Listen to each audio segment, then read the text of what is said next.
Tom Grossi's in the building. I do hate the Vikings. Yeah. The Detroit Lions got Brian Branch.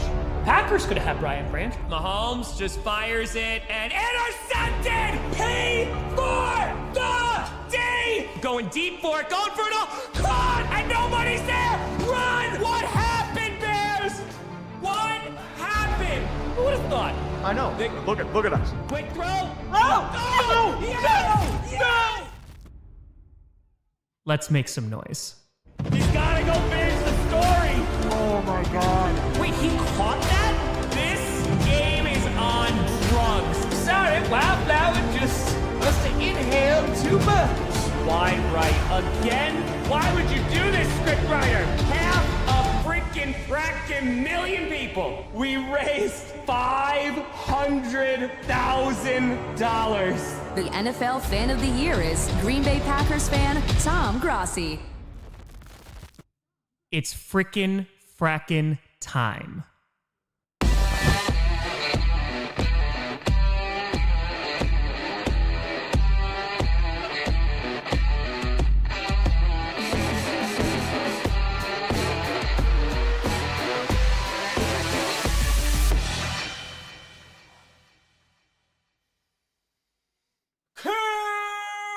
Posse Packers!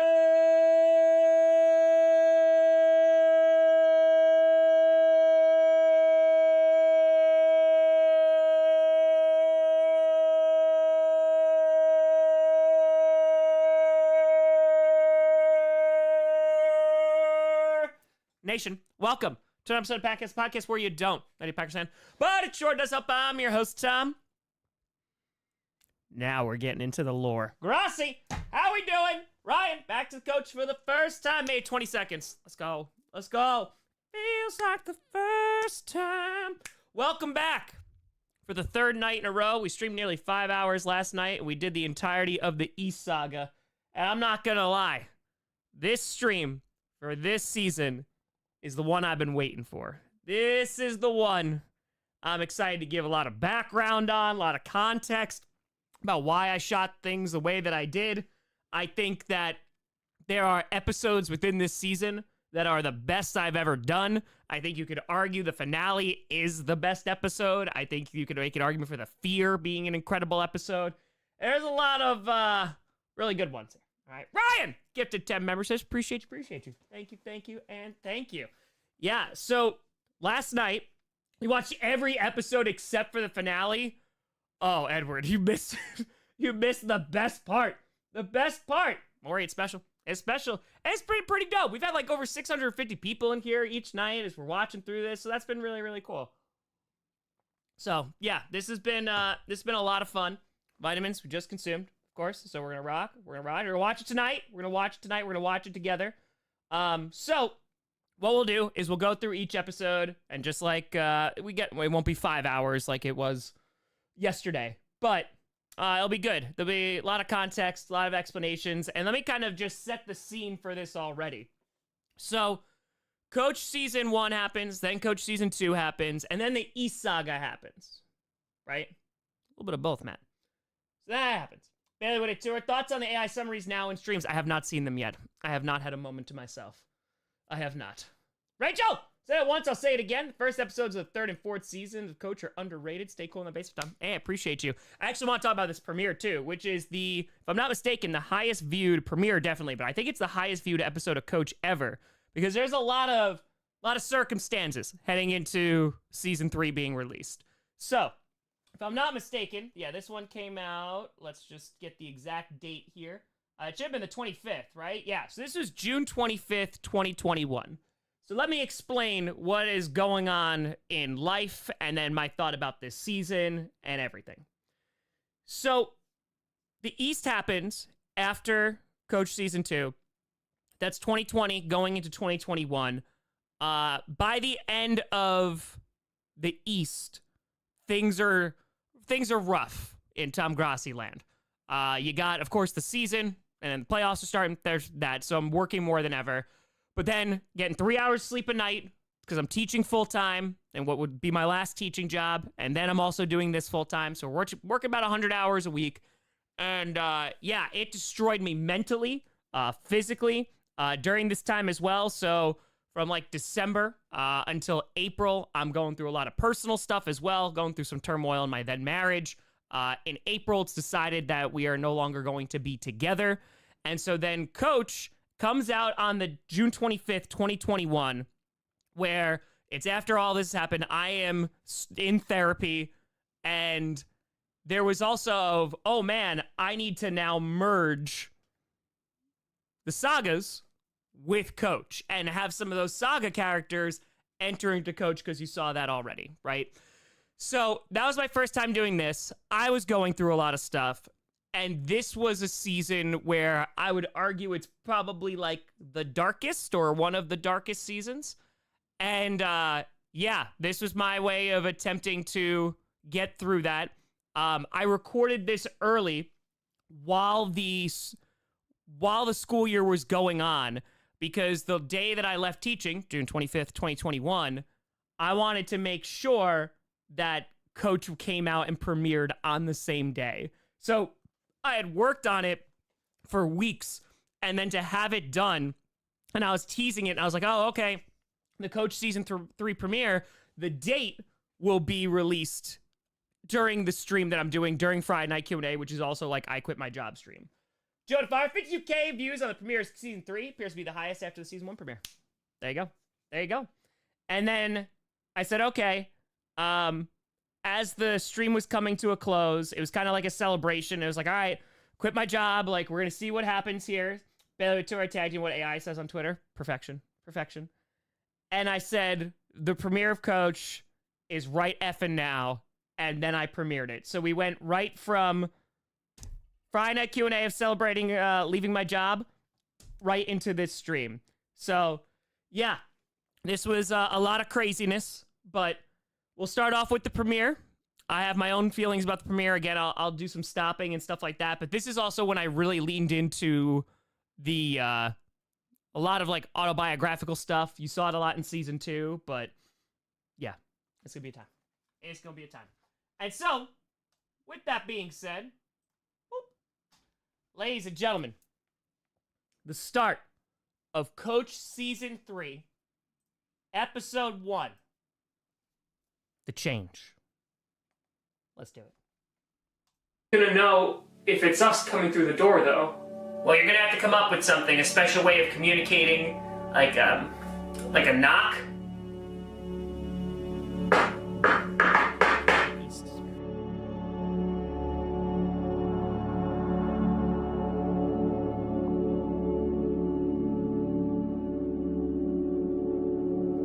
So let me explain a couple things here right off the bat. It's my first episode of Coach ever. There we go. Come on, Pizzle. Come on. So the knock was established really early on, and that wouldn't pay. So that was the season 2 finale that wouldn't pay off until the season 4 premiere. So I knew that knock was going to be something. And then second of all, the ending of this season was my original, this is how the series is going to end. So I knew exactly what the ending of this was when I started season 2. So there was, okay, how do we get to that point? What episodes do I want to make sure are going to be in place? But yeah, there was a lot heading into this season of Coach.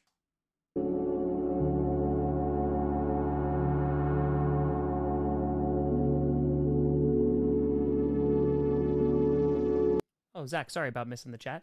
Why are Bruce and Springsteen's meal of choice pizza bagels? Because they're children. They're literal adult children.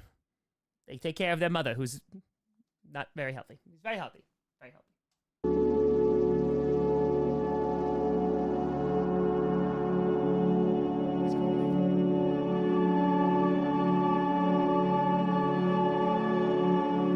You could always find me at TomGrossiComedy.com or at TomGrossiComedy on all social media seen down below.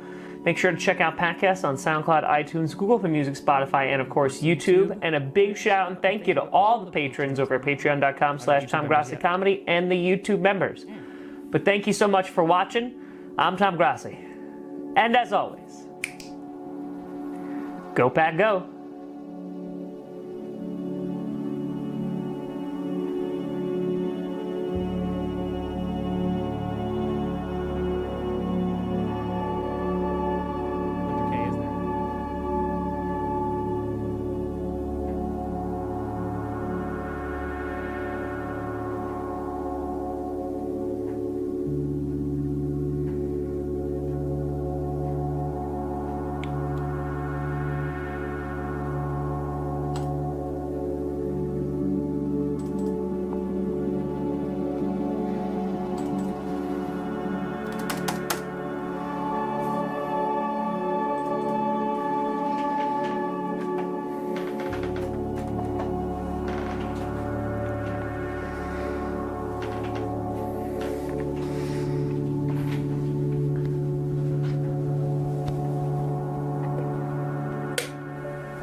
yeah, that's a good point, too.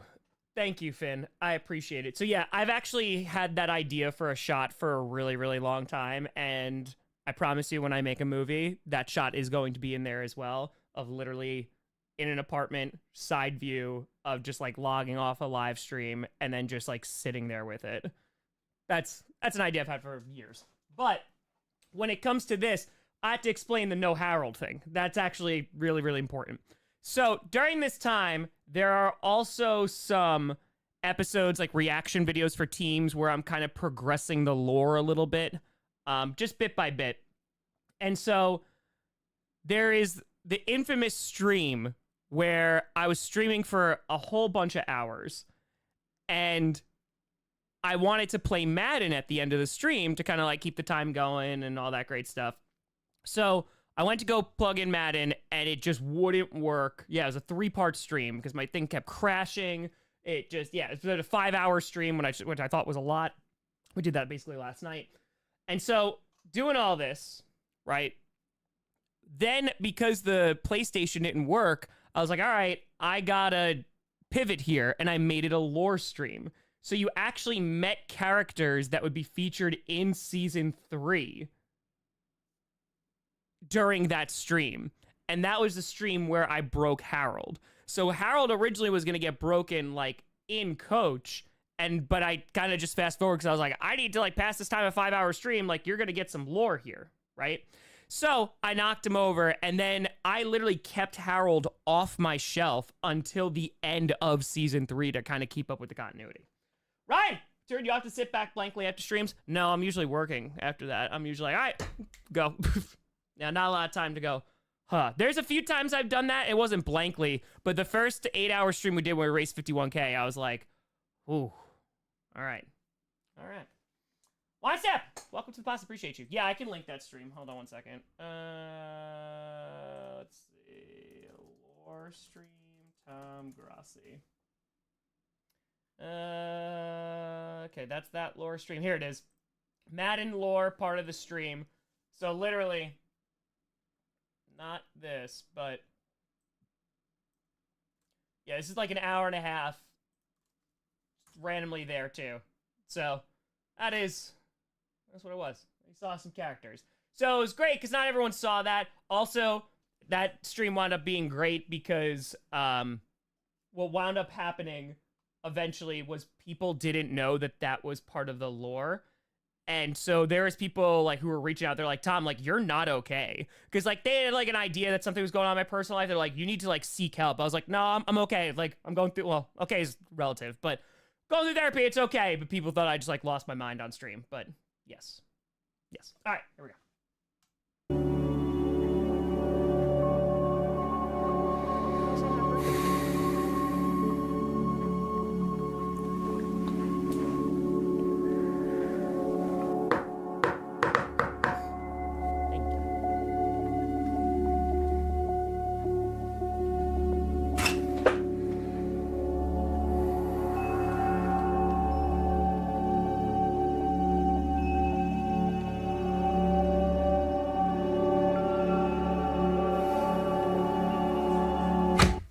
Done in one shot, Edward. Yeah, episode 4 was done in one shot. The live stream. Except for the very end.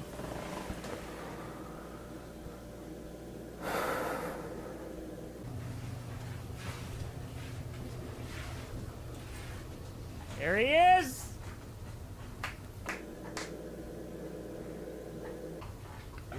I'm hungry. What are you doing out of your room? Well, I was hungry and I told you not to leave that room. You never leave that room. You understand me?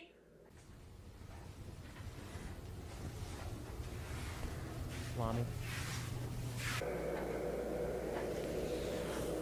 So I think I've said this. What a shot to freeze that on. I said this on stream before. Hi, hungry. I'm dad. But the reason for.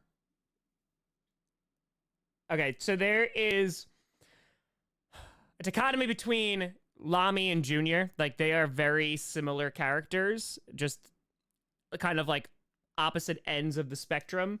So to like illustrate Lami, his hair was always going to be messy because the way that like especially just like personal stuff, but like that's indication of like savage. Like I can't even like do my hair today. Like some days you just can't even do your hair. Like some days you can't even just like look okay. So that's why Lamy looks like that. Raymond, I'm hungry. And Junior does the same exact thing, but it's more of a I don't care, more like innocence reason, not because of like, oh, I'm depressed. But now that he's kind of like, all right, gotta like be professional, gotta take over for Tom. And then you have the introduction of Lamy as well. It just starts to eat at him more and more and more and more. Literally. Exactly, Ernst.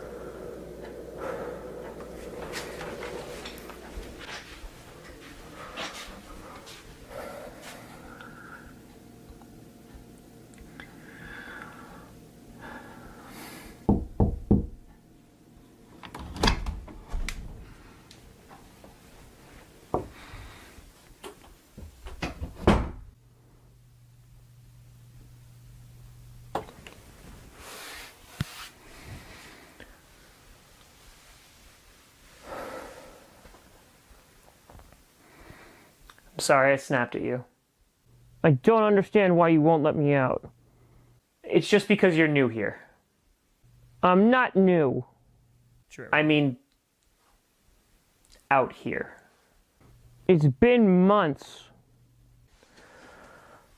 Right now, the best thing that we can do is keep things as normal as possible while he's gone.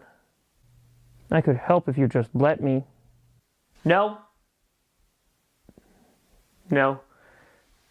I got it.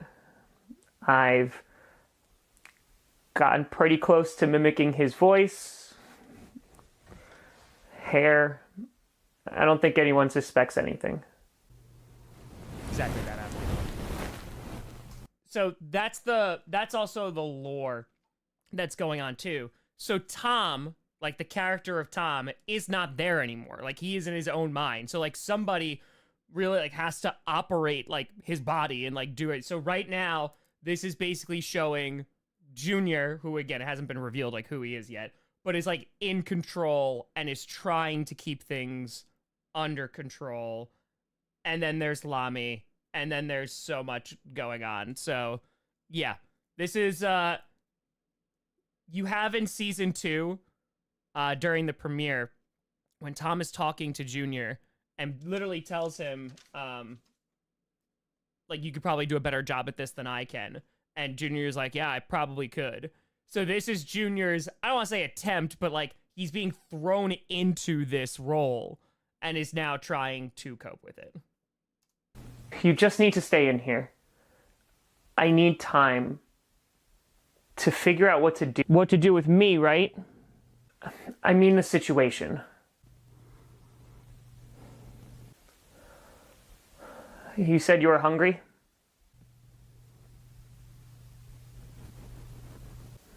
Okay. Love this scene.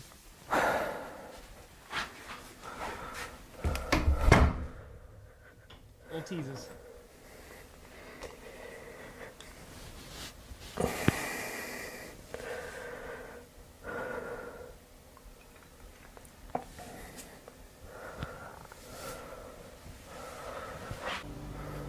Yeah, the editing gets so much better. It's not there yet, but it gets so much better.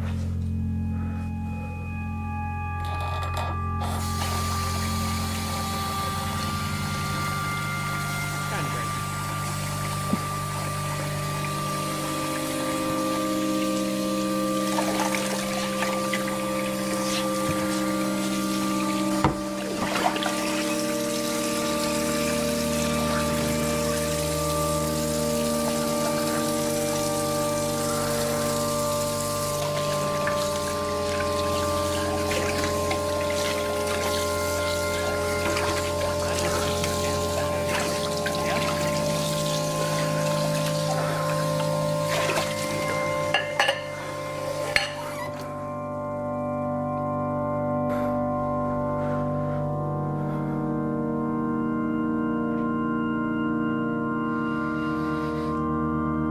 Yes, there is a reason why Junior rolls down his sleeves. Yes.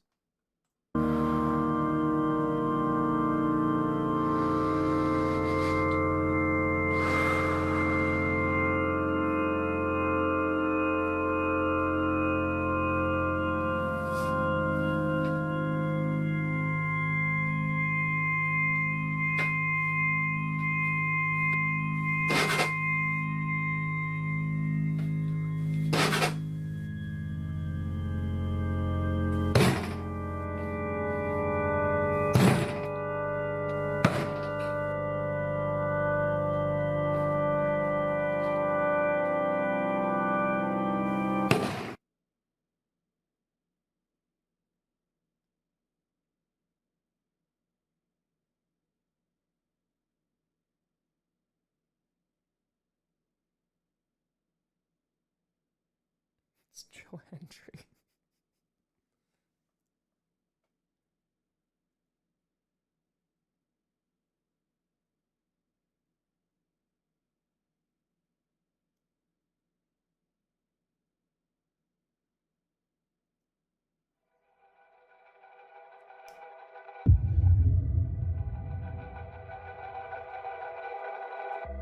So I had this was always the idea for the first episode, because Junior, like, you have to think about what Junior has gone through in season 2, right?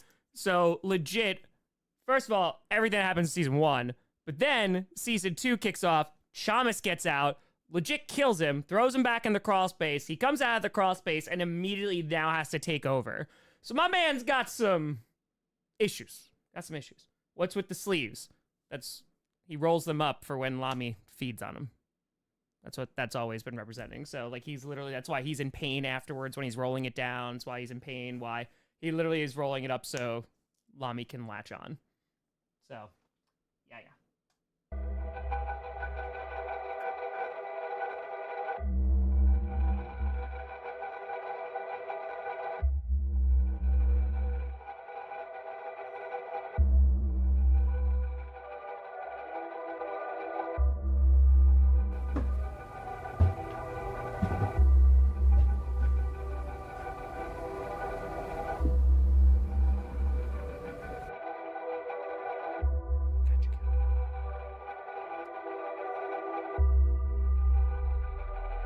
So there had to be a difference in shooting here too, right? Because when it was the orange tint, it's obviously like a dream / nightmare he's going through. And then you see Lami come upstairs as well. Yeah, Lami, like, that's just the joke that he was like a vampire too. But yeah, like latching on and, you know, taking what he's gotta take. Filmmakers? It's tough to break it down to filmmakers. Return Depression's a leech vampire. Yeah, that was the whole point. That was the point. But basically, there's like movies that will do it. So like, this way before Dune. But before he made Dune, like there was Prisoners, and he made also Blade Runner 2049, Arrival. And as I started to create more when it was like narrative stuff, I wanted to have less dialogue, because trying to experiment with just using like the scenery or the scene to like inform the viewer or anything like that, like I like that a lot more, because it's more of like showing, not telling. You don't have like these big exposition dumps, because like there's a lot of shows, for example. So like one of my favorite shows growing up was Lost. Like Lost was a very influential show on me. And it did not end great. I love the finale. I still think the finale is great. But when they like over-explained things, it ruined kind of like the allure behind, like the mystery behind a lot of the show. And like you want these answers, but you want them to also be satisfying, right? It's like The Matrix 2, where it's like, okay, like we're gonna have a 20-minute exposition dump with the architect and kind of explain like all of this stuff. So I think there's a really fine line, and it's actually in, I don't know if I remember if it's in season 4 or season 5. It might have been this previous season. There was a line I had where I was legitimately like terrified to include it. And it was like, am I pulling back the curtain too much? Because obviously with any media, there's a suspension of disbelief, right? So making it done by just one person 98% of the time, I already have to work harder, because like it isn't the most high budget thing. It isn't, it is just me dressed up as different characters. And I find ways to like, twist around that. You see this in the finale, but I always wanted to like at least have a level of emotion that was there. In basically every scene of Coach or anything like that, there has to be an emotion going on. So whether it's sadness, whether it's humor and like, you're laughing, whether it's joy, whether it's whatever, and different characters start to represent those things literally. Yeah, it got more into the show, not telling style. Bad Fire. So all the Saga characters are also in Tom's head based on the TV he watched. No, it's not really based on the TV he'd watch, but Yes, all the characters that's revealed at the end of the second season, that all of this is taking place in Tom's head, except the stuff that's outside the crawl space. So where Junior is right now, like physically, he's like on the floor in the kitchen, right? But there's a lot going on, obviously, in here. So, yeah. All right. I don't think I did, Maury, but you take it anyway. All right, good to know, Sean. Good to know.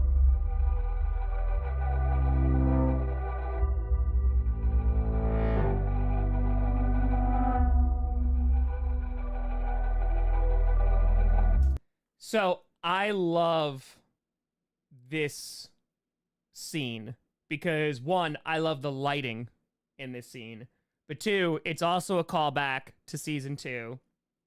And I think that there is something very like chilling about you're going, like, you can't stop, like if you're dreaming and you can't stop somebody from doing something that you know is gonna hurt them or what have you. But here, legitimately, like, of just sitting there stoically and silent, I think that is creepier. So, you know what I mean?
I cannot begin to tell you, when I do horror episodes, is the night definitely, but especially for the nightmare, sound design is the most important. Like, I already, like, for music and all that great stuff, but sound design, I think, is, like, one of the best ways that you could actually have horror.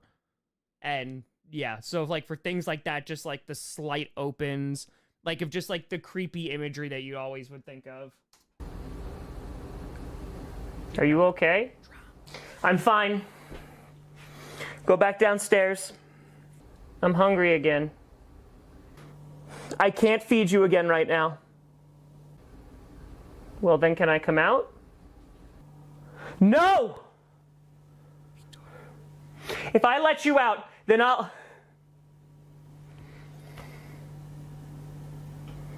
be down in a minute. Okay? Just go downstairs.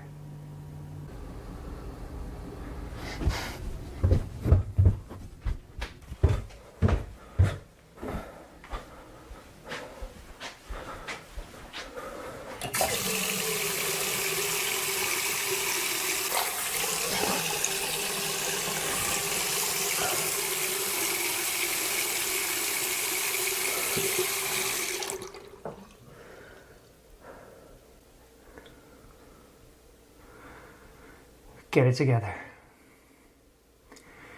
He chose you to be in charge.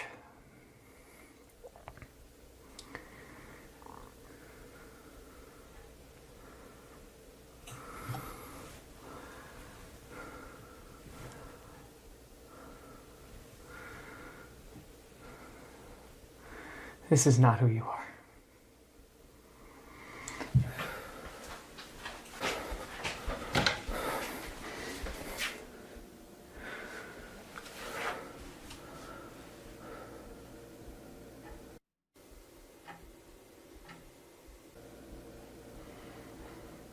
Where are you, Dad?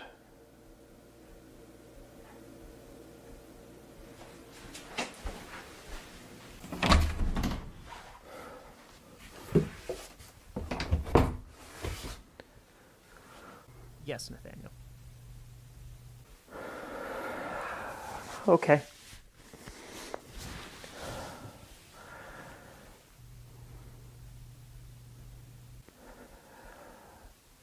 You want to hear a story?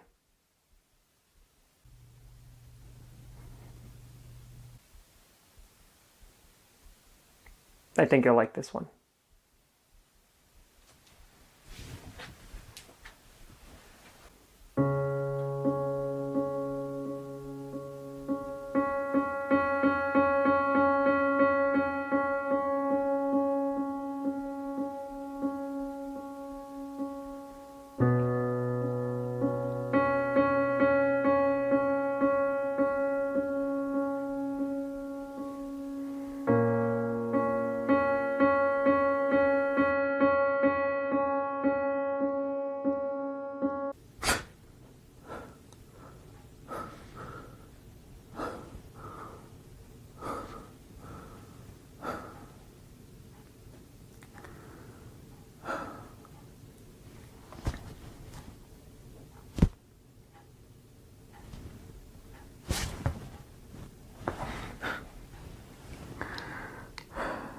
There you are.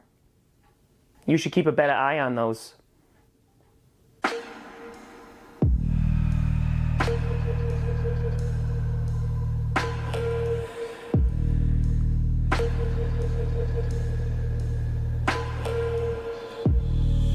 Wouldn't want anyone to take them.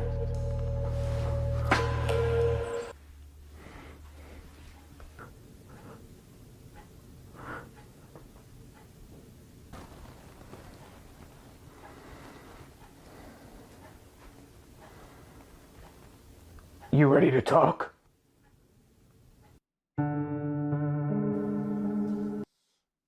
So, a lot happened in that extra credit scene, that post-credit scene. A lot has happened there.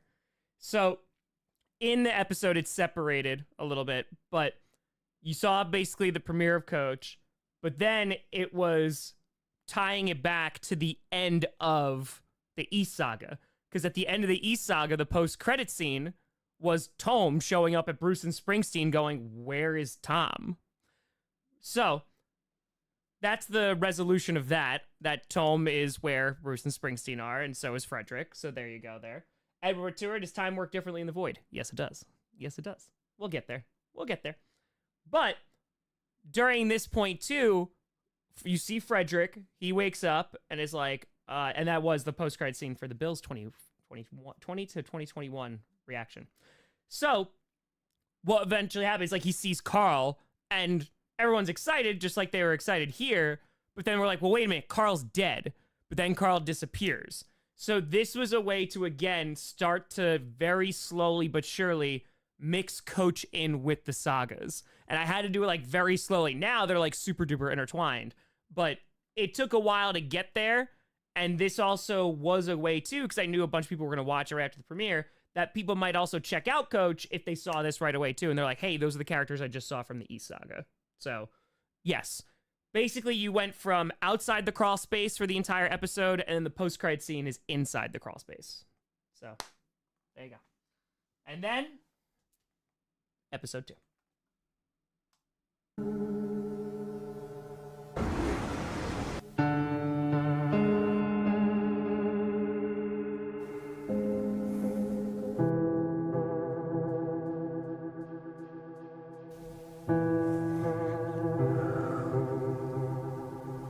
And to think, none of that would have happened if Bruce didn't wander off and try to find his real family. No, it's not his fault. If it wasn't for Bruce, Dad and I would still be alive. No, Bruce killed us, Springsteen. No!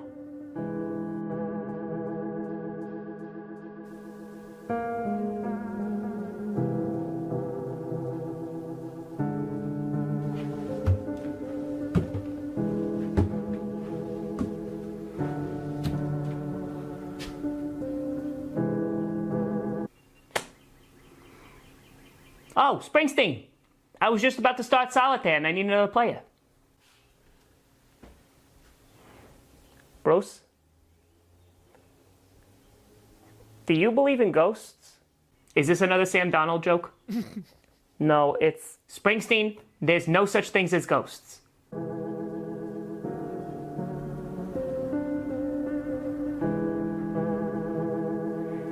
But listen, Springsteen, why don't you just sit down, we'll play, and no more ghost talk. Okay.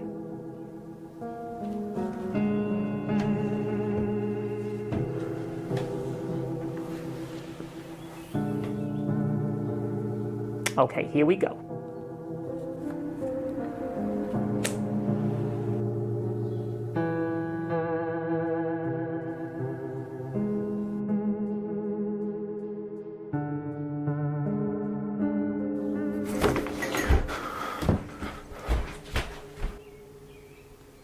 Great. It's not like I could play this game alone.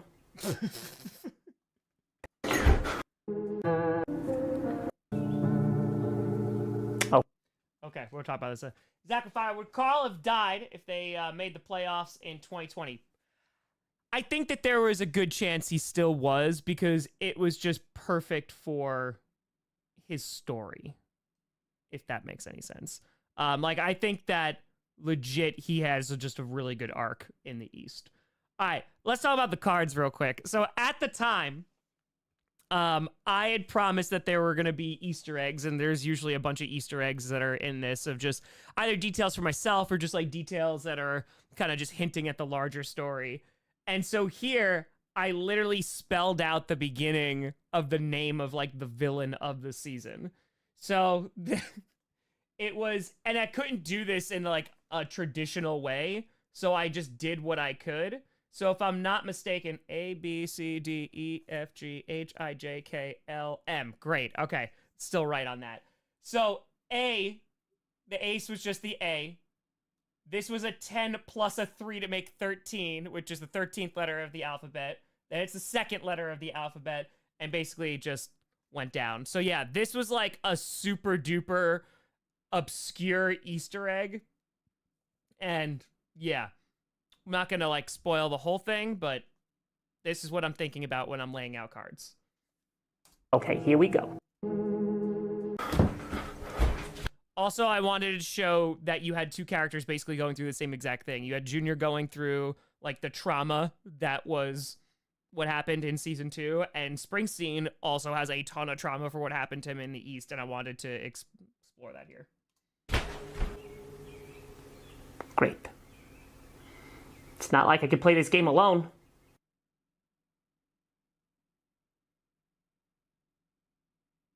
I need to find Tom. And I still don't know who that is. Listen, I just need to find him. We traveled together and then... I don't know what happened. We got split up. So you think that he's in our house? No, this is just where I ended up. So you randomly broke into our house? I didn't break... Okay, you're a Bills fan, right? Of course. Okay, so then why is there Packers crap all over this room?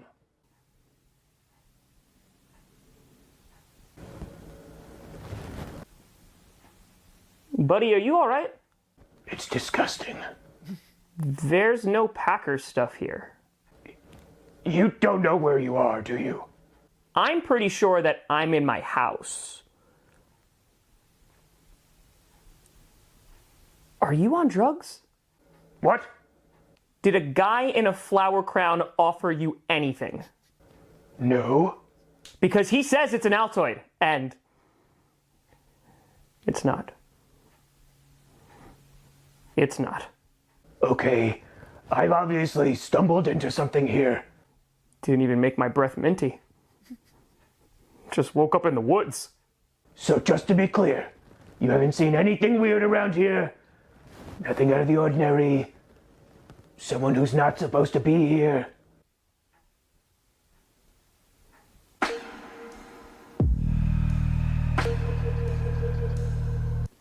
Nope, nothing strange, just, hanging out. So, couple things here. One, that is a really, really big piece of dialogue. when Tom is talking about seeing the Packers hats and Frederick does not. And that's, oh. Well, that's strange. And that's also how, like, things get kind of, like, justified in later seasons. But it shows that there's something going on in the crawl space so that the characters themselves don't know they're in the crawl space. However, there's obviously some characters that do, which exist in Coach, and that's Tom, and that's obviously now Tom, Lamy, and Chamas. So, Junior too, obviously. But, yeah. Edward, fired so fascinating. The East characters don't know they aren't real. But what's more interesting to me is that Tom doesn't understand why that is. So, it's not that he doesn't understand why that is. It's more of Tom doesn't know how much they know. Because Tom, and as it gets established, like, throughout this season and later seasons, what he's been doing, Tom is, like, a relatively, like, selfish character a little bit as well. So when he goes into the crawl space, like, he's like hanging out with Linda. He's not going out and checking out the East folks. Like, he's meeting these people, these characters for the first time. So he doesn't have, like, any bond with them, really any understanding. He's like, yeah, okay, y'all exist, whatever. Now, compare that to the only other character like Tom who has met them, and that's Chamas. And Chamas looks at them as just, like, inferior beings, and is just, you know, the fact that they have names is humorous to him. So you're basically seeing how core characters interact with the Saga characters. And it's going to be different for every single one, if that makes a lot of sense. So, yes, thank you. Those sunglasses, they aren't yours. They most certainly are. You know, now that you mention it, I guess the weather has been a little weird lately. The weather? Yeah. Like, it's supposed to be summer out, but it's freezing. I'm used to it, of course. Did I tell you that one time I jumped through a table in the snow? Where? Oh, it was right in the front yard. It was great. Got a ladder and everything, and ooh, that thing exploded. Where did you get those sunglasses? They were Carl's. Where is he? Well, he died. He what? Yeah. He was killed by my brother, Rocky. Your brother? Okay, so no guy in orange or anything like that? No. Okay. Though, I will say, he was acting really strange when he came back. Like he was... Possessed? Yeah. No. Linda. Who? I need to go. Well, I guess I can count you out for solitaire as well. That was weird. Yeah. Hey, have you seen my crown? Oh yeah, Springsteen and I flushed it down the toilet again.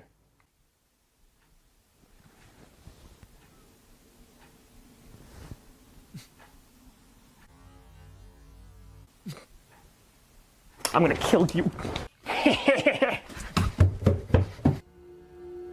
So, few things there. There's a lot. Yeah, that's the Easter egg too. The crown is literally on the shelf the entire time, which kind of gives a little bit of like levity to Bruce Springsteen that they actually didn't do that, but are still also just pissing him off just to piss him off. It's a nice little Easter egg in there. Few things. So, Tom recognizes Carl's sunglasses because in the lore, Tom knows Carl. Because Carl, and if I'm not mistaken, I think this was mentioned in that 5-hour stream.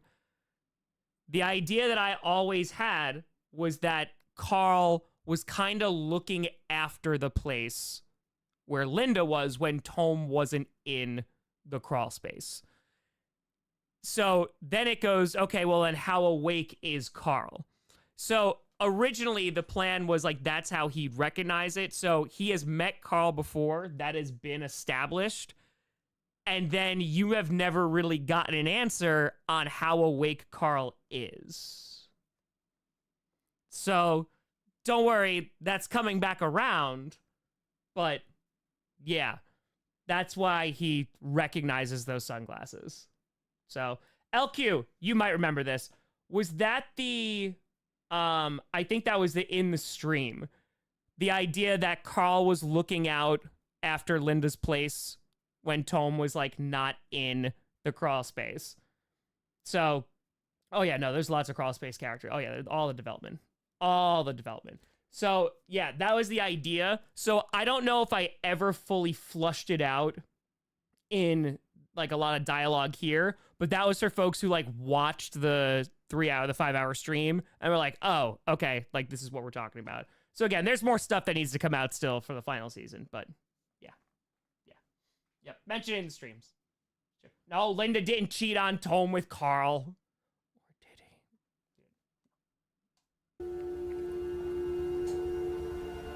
he? Sounds like they're having a great time. Without you. Stop. You're not really here. What'd I tell you, Springsteen? You gotta trust family. You gotta trust me. And right now, there's someone who's trying to tear apart our family. And that's Bruce.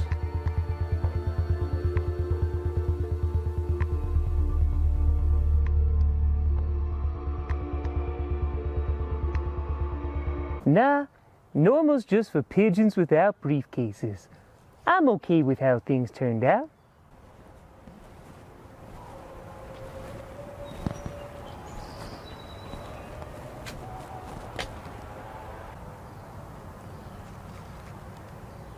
Oh, hey there, Beardy. I need you to show me how to get into the void. Ooh. All right. There's so much that happens. Like, this is legit just world building for these first few episodes. All right. First of all, it's said in the chat a few times. That's why during the finale of the East Saga, I had Carl say, like, Bruce's family. Like, you could trust Bruce. Right? Because right off the bat, when we get into this season, you have something that is posing as Carl. And for the viewers that watch the East, this was like oh, okay, that was an important line. So this is directly contradicting that. So again, folks that have watched for a while and they've watched Coach and they've watched the saga, they're kind of like rewarded because they're going to have an idea that something is up. And even though like as a regular viewer, you can kind of see that, obviously, it's just more confirmed if you've watched. So, yeah. Was ever explain how Carl is from Boston? He's not really. Like that we talk about places, we talk about Florida here too. And again, it's like all in here. And you don't know what the perspective is of every single character. Like Frederick can't see the hats on the wall. You know what I mean? All right, this episode, hope you're enjoying, Sean. This episode, I think, is one of the best episodes. Just so happens that just Chamas episodes are really, really good. But this is a legit great episode. There is a lot that's going on in this episode. It also plays back because that's a huge cliffhanger that episode 2 ends on. It's the mention of the void. And Tome is going to Wildflower to say, hey, I want to get into the void. And there's a hint of recognition that Wildflower at least knows what he's talking about. And so then you're like, oh, well, how awake is Wildflower? And that's like been, I think, a really fun question to explore throughout the entire series. It's like, how awake are these characters after going through trauma, right? You have Wildflower, who goes through a significant amount of trauma, and then that gets unpackaged in the West. You have Springsteen, who goes through all of this trauma as well and is trying to process that. You have Frederick, who has all of this trauma and trying to process that. So basically, that is kind of what's starting to awaken these characters. Springsteen, when he's about to die, is like on the beach and seems to be pretty okay with what's going on, or at least has a decent understanding. So, yeah. And Bad Apple, you're not totally off on that. So, yeah, there was a lot that went into even, okay, how am I going to conceptualize this of you have characters in the saga that are inside the head of another character from Coach, and then just mix them all together. This is how you mix them all together, or at least how I did it. So, with that being said, let's go with the fear. Oh, definitely coming.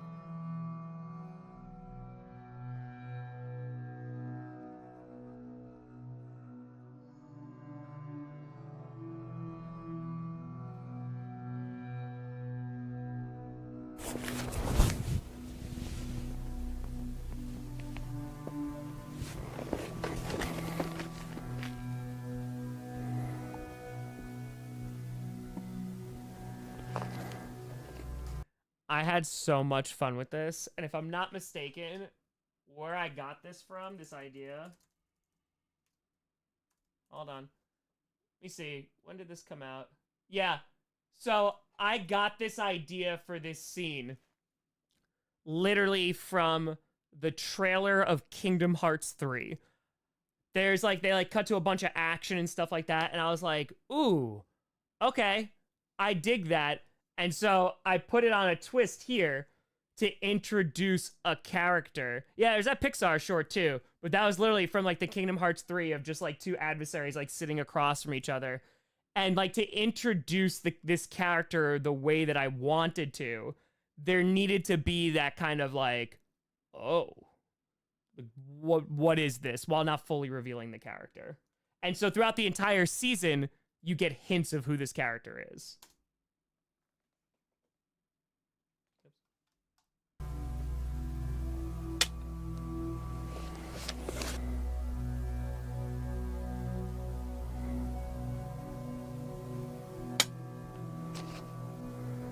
You know, if I didn't know any better, I'd say you were admitting defeat.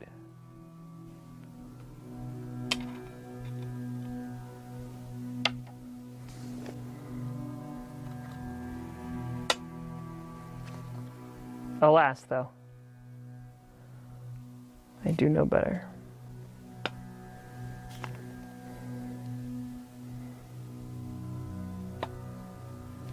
It just seems that you're lacking...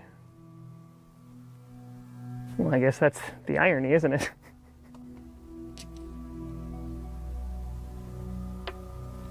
Like today. Do you know what I did? I was feeling particularly good.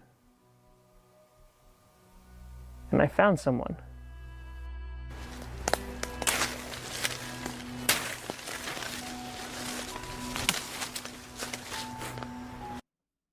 So, this is, again, the opening title is Years Ago, right? So now, it's bringing in flashbacks, but I couldn't really use black and white because then you wouldn't really be able to tell who this was at this. So I was like, okay, this is before I really started committing to black and white is going to be flashbacks. But yeah, this is, I love this scene a lot.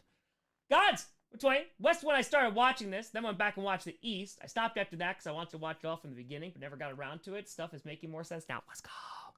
It is complicated, but like, it does make sense eventually. Liam, what's that? How does time work in the crawl space? 1 minute outside the crawl space equal 1 hour inside, or is it 1 minute equals 1 minute in both places? It's not that easy. Now, do I also have that because that has saved me a few times story-wise? 100%. It's a storytelling device, but things interact differently in the crawl space than in the real world, but then it goes further because it also is different in the void, and it's also different on the beach. So that's the way that I could do it too, because you have to look at it as I'm doing the sagas, and so a year has passed for me. So that's also sort of the part of the issue I had to figure out. Okay, if I'm doing 6 seasons here, and I'm having 4 season-long things in the sagas, I need to be able to explain what has happened in that time. And the only way that could work, like with me aging and just kind of all the practical stuff, I had to have a device that kind of was like, okay, like, yeah, this is going to kind of get explained this way. And I try to make it make as much sense as humanly possible, but yeah. It's no, each location's not a different time frame, but like, yeah, so right now what they're showing in the void, like that was years ago, because there's also stuff that I have done flashbacks for where I'm supposed to be younger, but like I can't DH myself. So you see the budget we're running on. Do the best we can.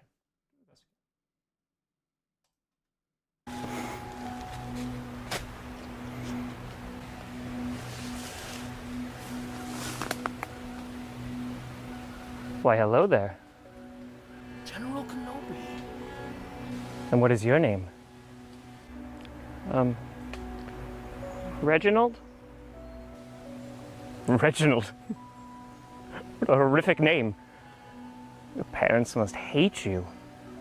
No, they don't. Oh, my apologies. I didn't mean to assume. You're right, I'm sure you're their favorite. Well, they are always hanging out with my brother, Gus. Oh, you have a brother? Oh, yeah, there's Rocky and Gus and Bruce. Oh, you have a lot of brothers. Where are they now? I don't know. I do. You do? Yes. You see, your parents have been talking with your brothers about giving you away. What? No? Oh, I'm afraid so. You see, they don't love you. That's not true. Oh. What do we have here? It's a pointy stick. Ah. Well.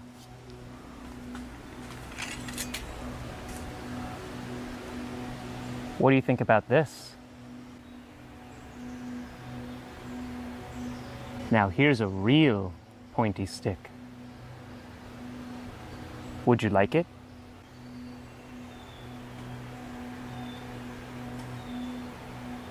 Now I want you to use this whenever you're feeling mad or sad. And remember, it's just a toy, so it can't really hurt anyone. Good.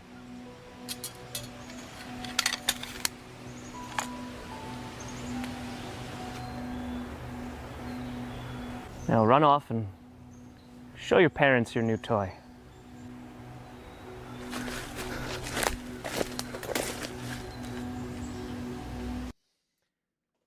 So, I tell you, there's a lot of lore that happens in this episode.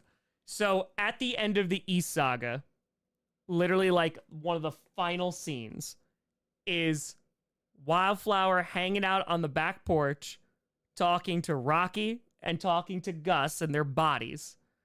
And then says you're basically with mom and dad who are in the front yard. So at the end of the East Saga, there's a whole implication that Wildflower like low-key killed his parents.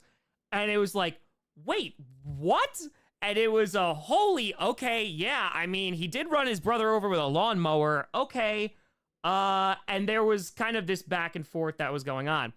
So I had an idea for this the entire time, but it would take Coach Season 3, and on top of that, the West Saga, to fully explain Wildflower's, like, origin and how he became Wildflower, and even just, like, why he does all, like, the drug use and stuff like that. So, yeah, that's it. Yeah, you literally believe Wildflower just, like, killed his parents, and was like, oh, that's awful. And so here, what this scene does is starts to put, like, a little bit of, oh, so maybe, like, he did kill his parents, but it's not, like, fully his fault, because, like, Chamas is involved with that. And again, you see how Chamas, like, interacts with the characters, and how, like, Tome interacts with the characters, which is not so much. And you start to see also throughout this series how these characters, these core characters, influence others. And that's also, like, where the entire what that series is about, is, like, who's coaching you, like, who is influencing you, or, like, what's pulling the strings, etc. So, There we go.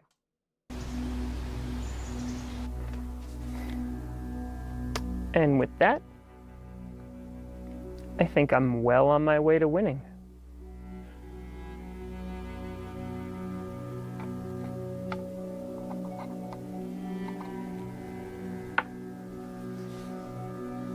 You're quiet today. Checkmate.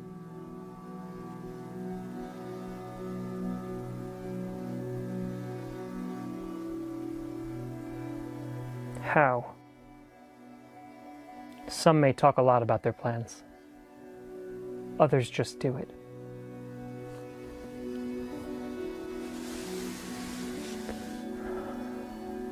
One of these days, I'm gonna get out. And I mean, really get out. And when I'm done, you'll be nothing but a memory.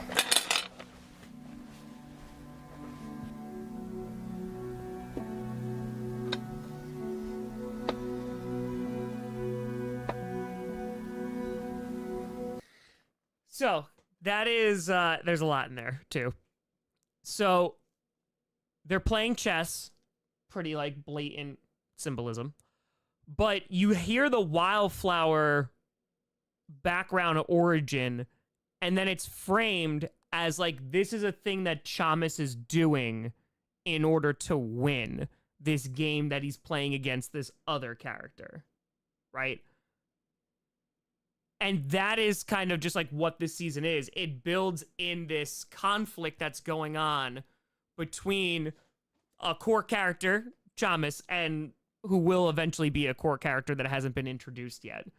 And then you start to see, okay, like there's inner politics slash feuds slash things that are going on between those characters, which you saw in season 2, right? You saw kind of Chamas going after Tom and going after Junior. But this is on like a different level.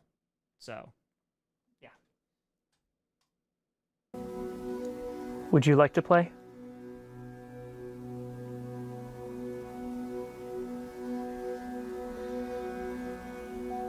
Okay. Sorry. So there was that.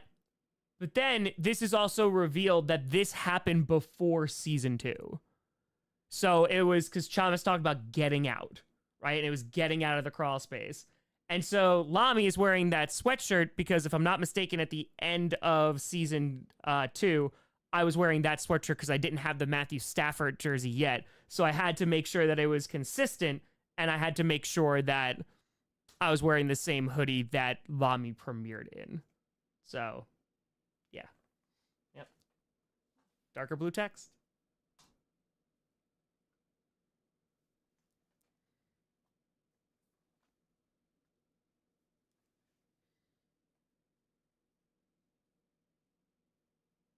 Look at these imbeciles. They have no idea what they're doing. So, due to editing issues and the TV not being level, basically this is giving insight. So you just saw a scene from Coach season 1. So this is establishing like what time frame you're in right now. So right now, Chamas is in the void. This is where they are. They're in the void, and they are watching what is going on in the real world. So, yeah, kind of watching it like Memory does.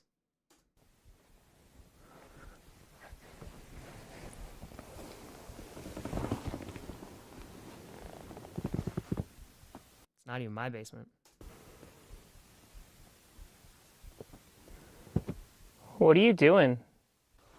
Watching this moronic display.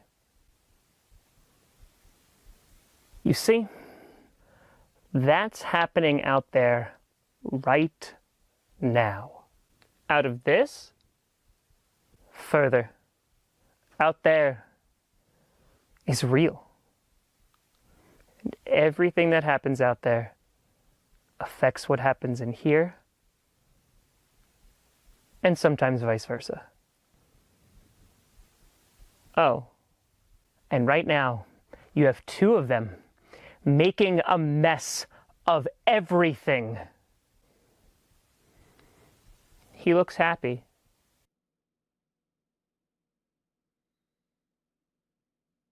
Right now he does. But this show that they're putting on, it can't last. Why don't you go out there then? It's not that easy. But you leave here all the time.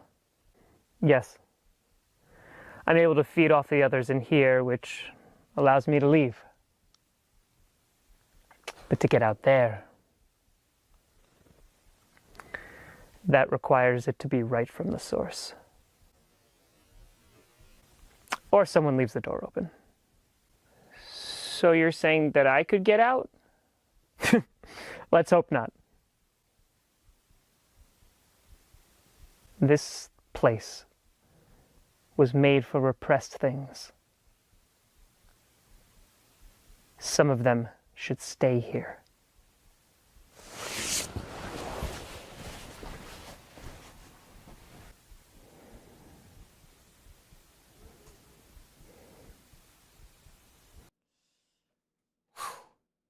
Yeah, there's a lot. There's a ton of lore in this episode. There's a ton. Yeah, that talk is like super duper important. It establishes like the rules of why Chamas is able to go around like in the crawl space, like slash in Tom's head. But it also explains like the purpose of the void, which is deeper in the crawl space, right? So the idea is like this is where repressed things go. So right now, like who is in the void? And right now it's Fear, right? It's who Lami is. It hasn't been revealed yet. And there's also this other character that is in the void as well. And like this gets explained throughout the season and a lot in this episode. And then when you finally meet the character in the finale that this entire season's building up to, it's like, no, here's my perspective of like, you put me in here. This is now why I feel all the way that I do. So, yeah. Yeah. The void is in the crawl space. Separate area, just like the beach.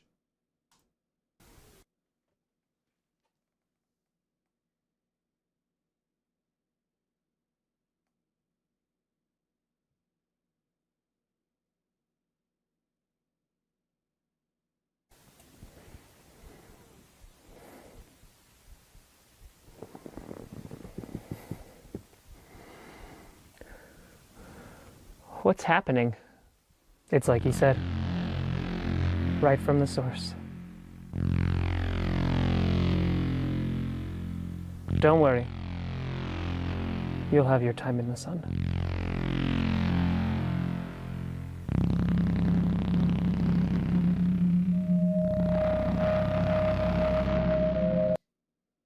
So, this entire episode, like, literally just goes in chronological order. Like, we have the chess scene, then you see what was going on, like, earlier. Then you have a time jump where you're establishing Coach Season 1, and now this is going to put you down where Chamas was when he gets out. But Apple and Fire, specific reason of picking which team represented which emotions? Not really. No, a little bit, like with the Vikings, but... Arrow to Fire. So Chamas is awake because he's consistently repressed emotion, therefore in the void more. And the void shows you what's in the real world. So yes, so answer those a couple different ways. So when you're in the void, you can see what's going on in the real world. And this is actually said in Season 2 when Chamas possesses Tom and says, don't worry, like you'll be able to see what's going on. But also references the void and is like, it's dark. And that's why when you see the void in the interview, like, it's dark. And that's why I wanted to make sure it was dark in there as well. So he's always awake, yes, but that also has a different meaning as well. But he is a repressed emotion, and because he's a repressed emotion, he wants to get out and basically show that he could run the show. Because why did Chamas come out in Season 2? He literally says, like, right during the dance, he says, like, I want control. Because you have to, if you start thinking about them from the aspect of their core characters, and if Chamas is Fear... The idea is, like, you want to keep Tom alive, but you only know your perspective of, like, this is how I keep this body, this person alive.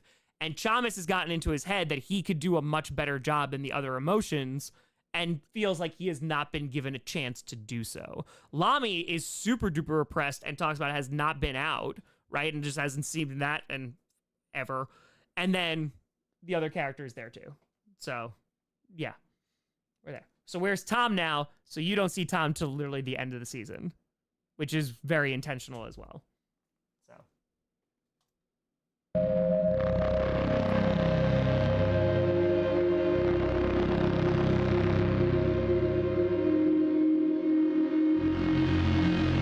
All the purpose.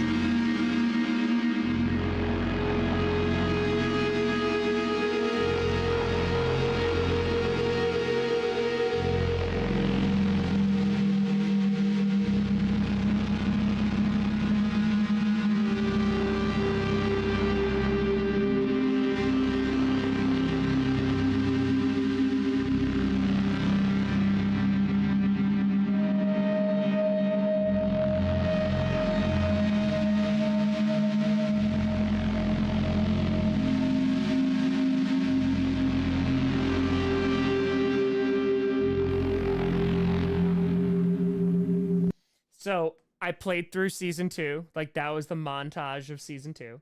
And now this is like, okay, Chamas gets thrown back into the crawl space. This is where this picks up. But Apple to Fire. So once again, I'm experiencing Coach for the first time. Is there a lust team? That's Tom and why he's also very perverted. So that's him as well. That's him as well.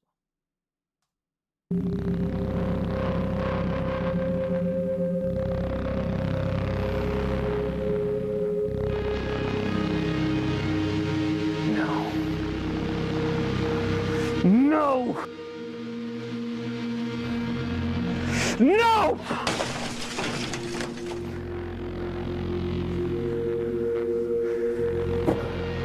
I had it. I had it!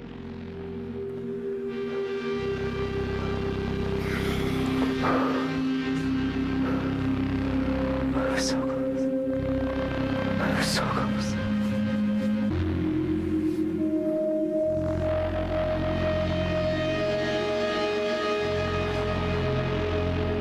So how did it go? Don't. I think it went really well. I especially enjoyed the little dance you did. Shut up! Don't get so upset. That's the kid's job.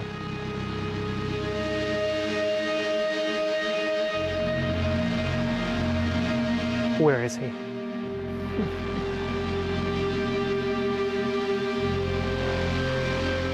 No.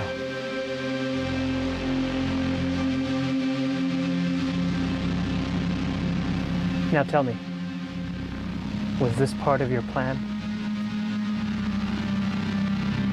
He'll kill him. He might. You let him leave.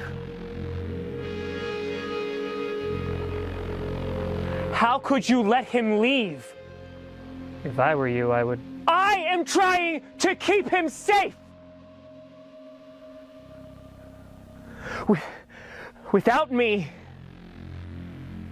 he needs me.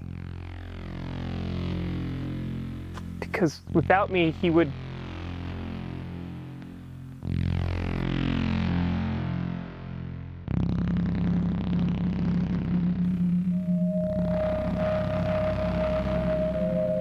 They're coming for you, by the way.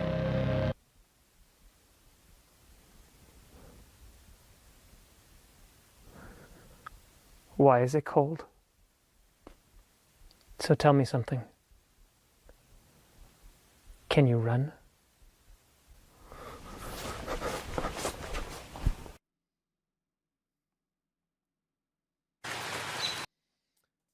Okay. So that's a convo. That's a convo. So this is like right after Chamas gets like thrown back into the crawl space. It's right after season 2, like right after the finale, and he's conversing with this character again, and obviously he's having a good time. That Chamas is pretty miserable. And then things are realized that one, Lami's out, so that's the end of season 2 and the after credit, right? And you'll see who it was. Don't worry, you'll see who it was. It's another character. You'll see who it was. But it's at this point that the character that has been named is willing to do some insane things. Mentioned also that, this was back in the previous episode, that the weather was weird and that it was cold. And then Tome kind of freaks out about that. And now, Chamas asks, why is it cold? Leading to this scene. So, lots going on. Lots going on.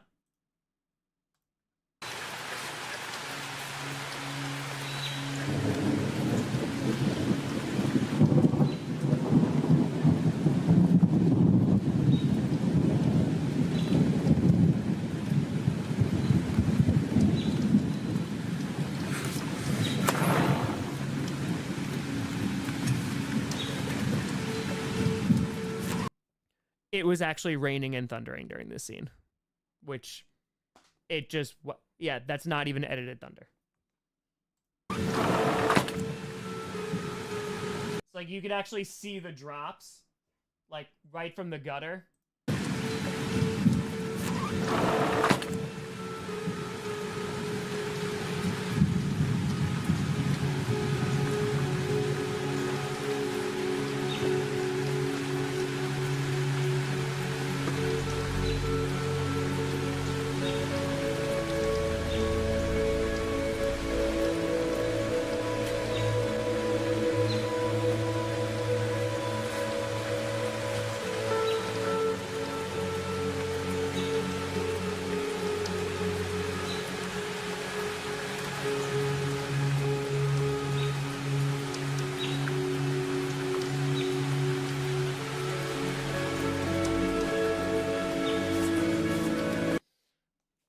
So this is a heavy scene, and when it premiered, I was like, man, like I love this scene so much. Unfortunately, when I shot it, so when Chamas comes out of the house, right, he's going to this house that you haven't seen. He comes out of the house, has a very concerned expression on his face, and I had fake blood, which was supposed to be blood, on my hands, but it didn't really show up on camera. So I had to wind up explaining this and what this was. But basically, during this time, all you know is Chamas has walked into a house that you don't know whose house that is, and has walked out shaken with blood on his hands, just standing in the rain. So, unfortunately, again, it didn't come out like as well as I wanted it to, but yeah. But then you go, okay, what did he see? What did he do? Lore.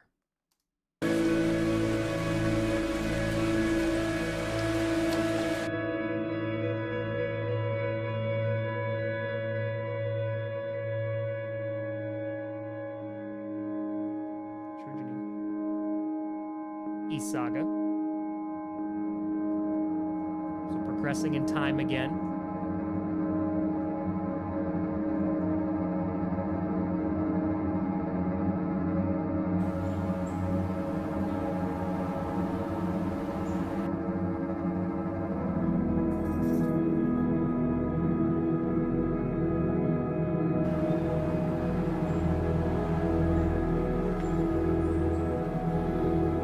Three down.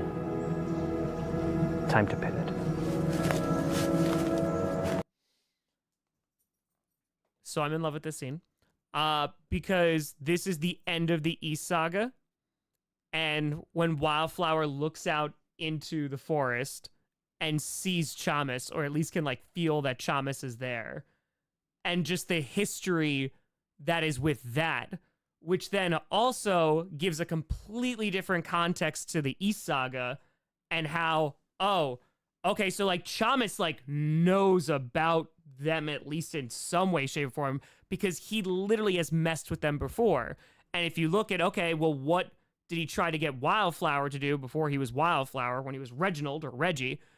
Okay, like want him to kill people. And then in this, literally tells Rocky, like, make sure they're all dead. So you have Chamas, who's also attempting to kill a lot of these characters. So then it goes to why, and then it whatever, which is directly going to set up the West Saga. So yeah, there's a lot of layers in here. He says 3 down. Springsteen, did you eat all the pizza bagels again? No, I didn't do it this time, I swear. Well, then how come there aren't any left? It could have been the cat. The cat doesn't eat pizza bagels, Springsteen. Springsteen, trust me. Oh, I love this scene. Reginald's not named after anybody on them. It was just an homage to like when they were named the name that we don't call them anymore. And so that was like, oh, okay, like this is an out there name of like, yeah, I could also understand wanting to hide that name, Reginald. Sorry, it's a rough name. It's a rough one. Springsteen. Springsteen, trust me.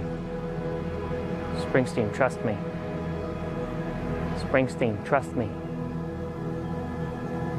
I'm your brother.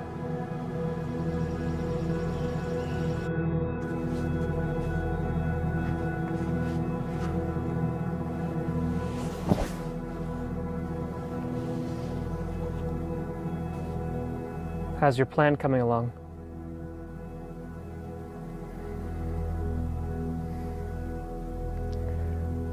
When there's no one left, I will be all that remains. This is pre-Loki, baby. And then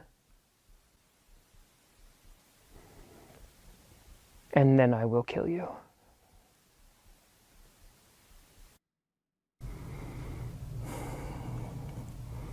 Don't worry, Calvin.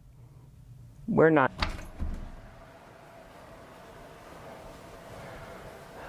I have to live stream, so I just wanted to check in that you were okay.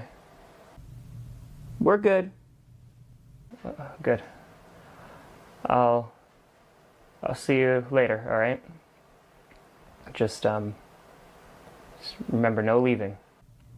I won't. Okay. Okay.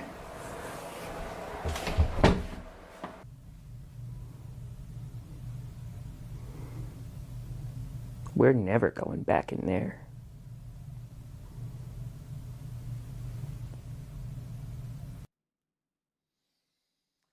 Woo!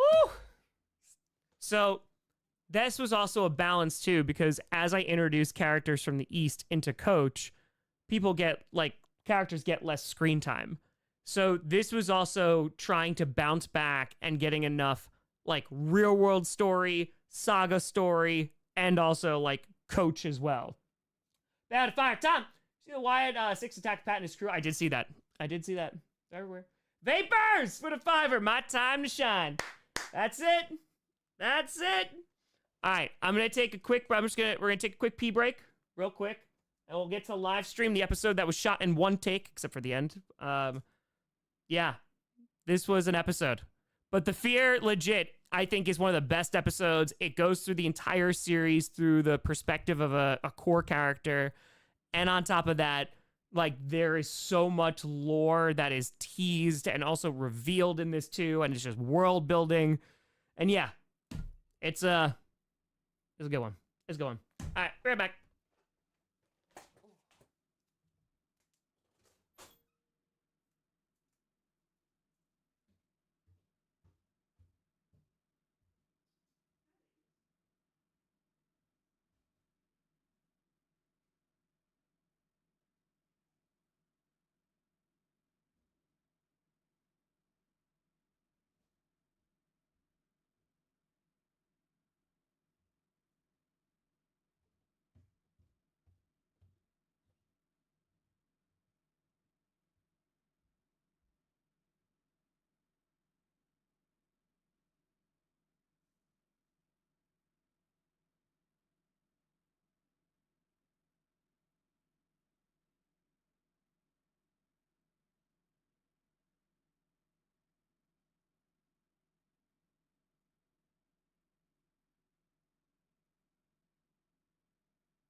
have returned. We have returned. Okay. So, this episode, the live stream, a big part of it, I would say, is I did not have a lot of time. Or was this like a real live stream or no? It was no, it was a fake stream. And so like it was a pre-recorded thing. Like it wasn't a oh my god, like an actual like live. I didn't do it on my webcam. So I legit just like I filmed it and was like, okay, I don't have a lot of time to do this. It's easier for me to do this in one take than it would be to like script out every single piece of dialogue. So basically what I had is I had key things that I wanted to say. I kept my notebook like leaning up against the computer. And what you're about to see, legit, I didn't do any other takes. It was one take, one shot, and that was it. Like I didn't do any redos or anything like that. So yeah, did this, and that's how you got the live stream. Oh, also, Junior is wearing the hoodie that Tom is wearing in the first episode of Coach. We'll do one more. We'll do one more. Does that sound good? Does that sound okay?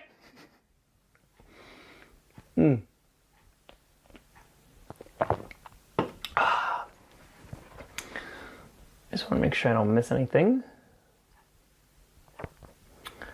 Okay. Vapors with a $5 donation saying, "Where's Harold?"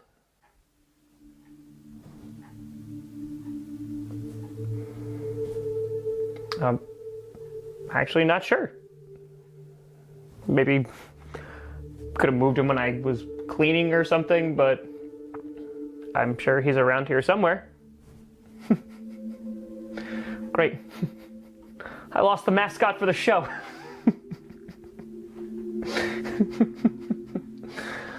Oh, man. Vapors. Oh, Vapors again. Thank you for a $5 donation saying, "Where's Tom?" Shit streamception.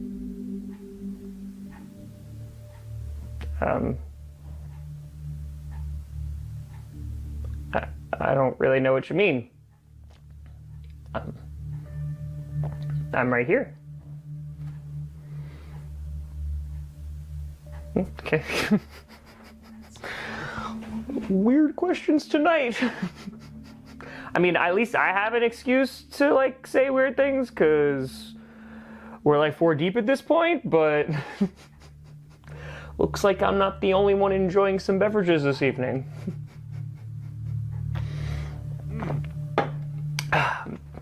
There. Okay. Vapors. Looks like we're being generous this evening. Vapors with a 5 again saying, "Where's..."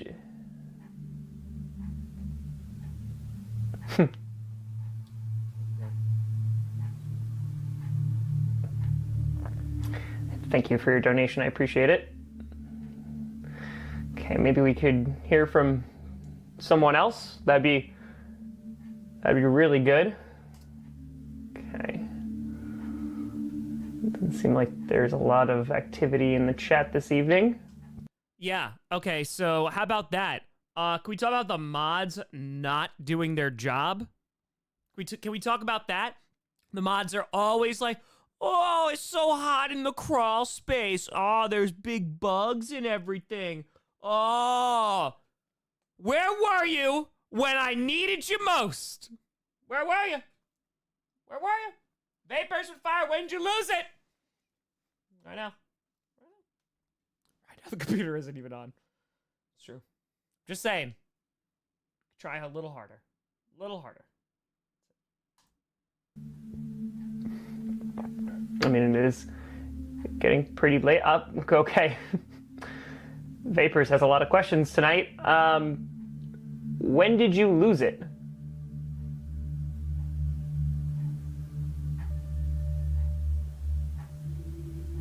When did I lose what?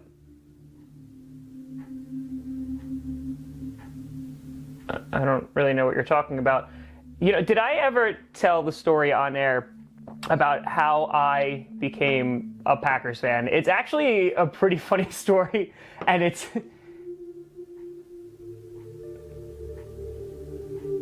Vapors with a $5 donation saying your joy.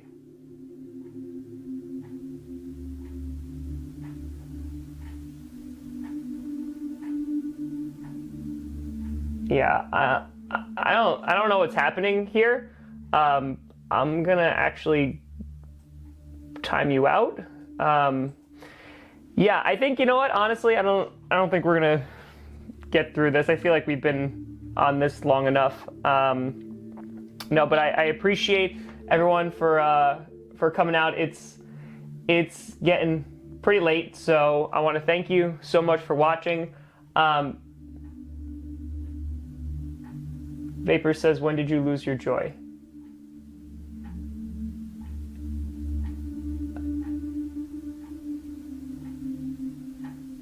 I don't know. I don't know what you mean. I'm happy. Hey. I mean, like, I'm very happy. Don't you see it?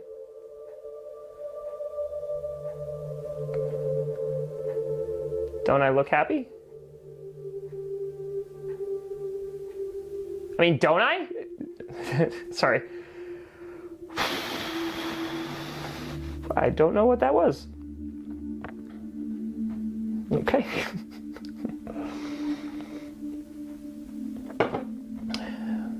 Vapors, you're not. Well, honestly, what the fuck do you know, right? I mean, honestly, like, what do you know? I mean, how could you possibly know that? No, really, how could you possibly know?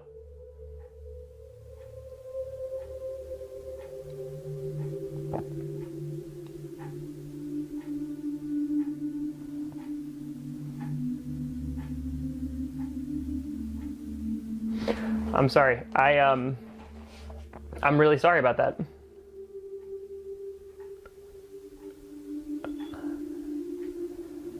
I'm sorry. Vapor says you've changed. Okay. I've changed. I've changed. Okay. Okay, buddy. Thank you for the $5. I appreciate it. You don't know me. You don't know a thing about me. So, you know what? No, I think we've had enough. So, goodbye. Can we ban this guy? Can somebody in the chat help with this? Yeah, can we just get him out? Can we just? Yeah, no, please just get him out. Can somebody? Yeah, can someone help me, please?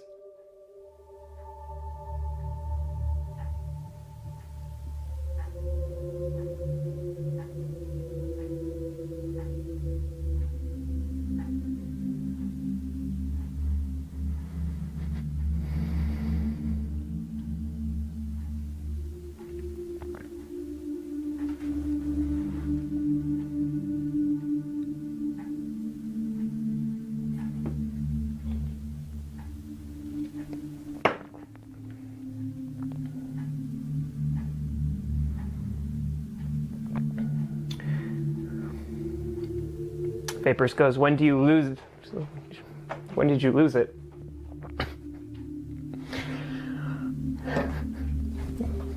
Well, apparently no one's going to remove this guy.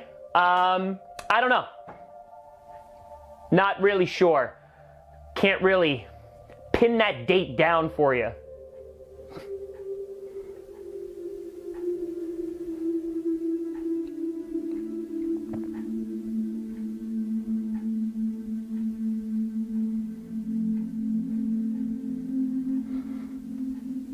It was,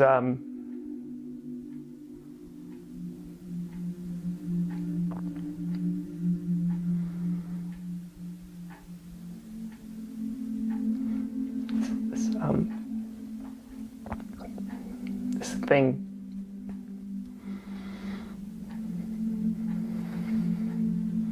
this feeling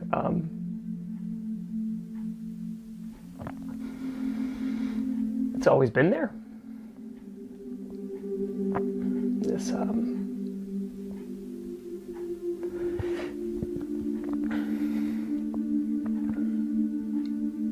honestly for as long as I could remember. It's this tightness in my chest.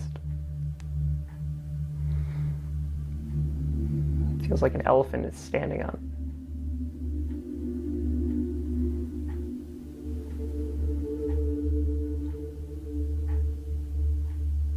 But no. No. We're not allowed to have those feelings. So, to push them down. Just,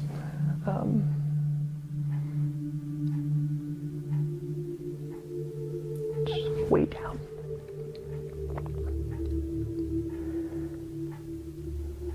You push them so far down that honestly you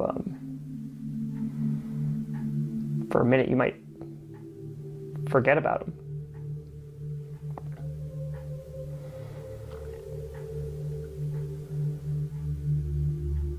And if you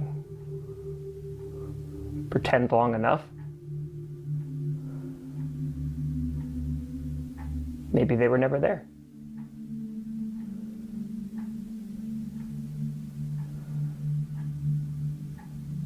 You know, and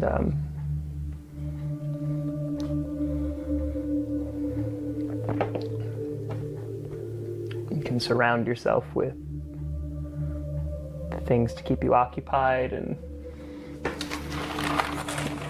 papers and notebooks and notes and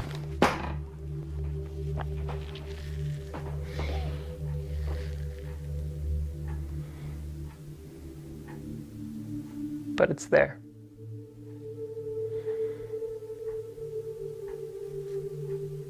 It was there and it is there.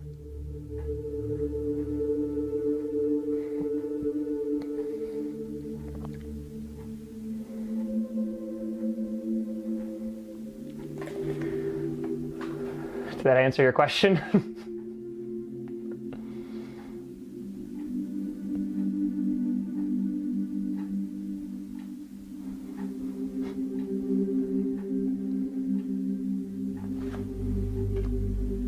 You know,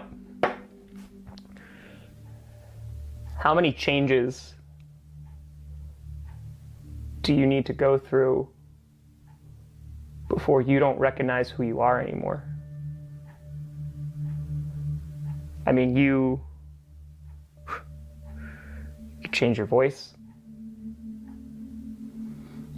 your clothes, your hair.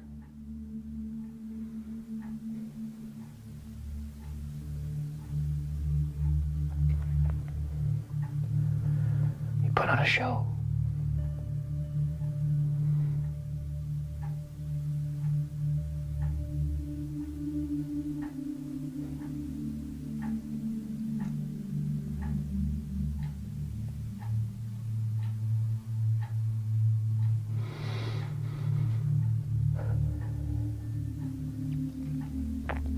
I really hope you like it.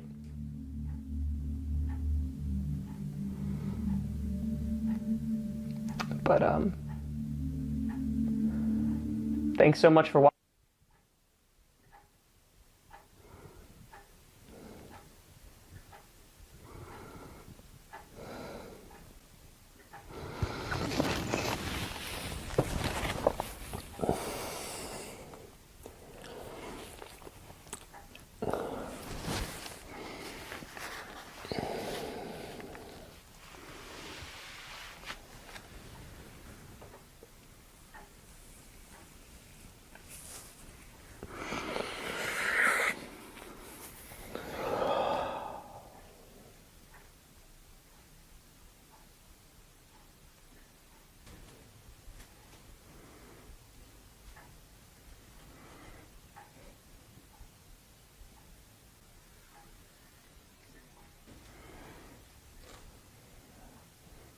How did it go?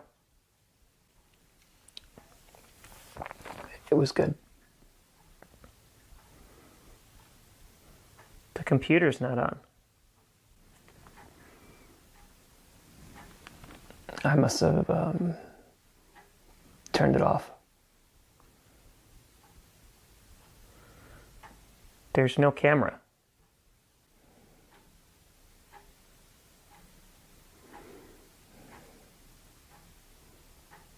Oh. Are you okay? Yeah. I'm fine.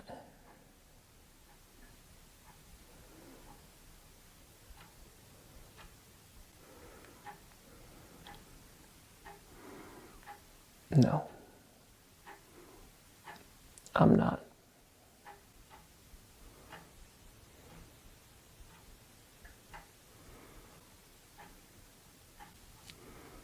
You know, it's kind of funny. You look like me right now. What? Hair. Oh.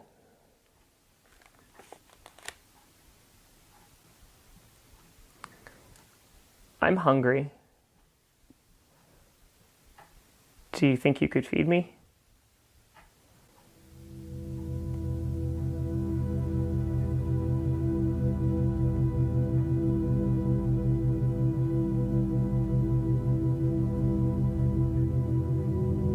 Yes. Yes, I can.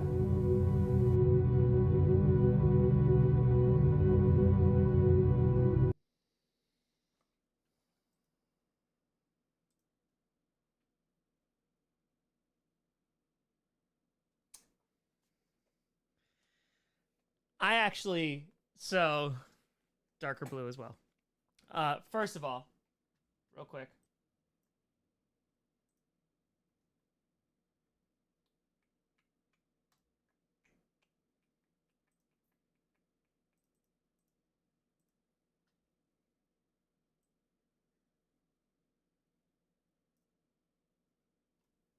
So, that. So that was what that was. So how you have Chamas, who obviously can make you see things and all that. This is basically Lamy and his impact on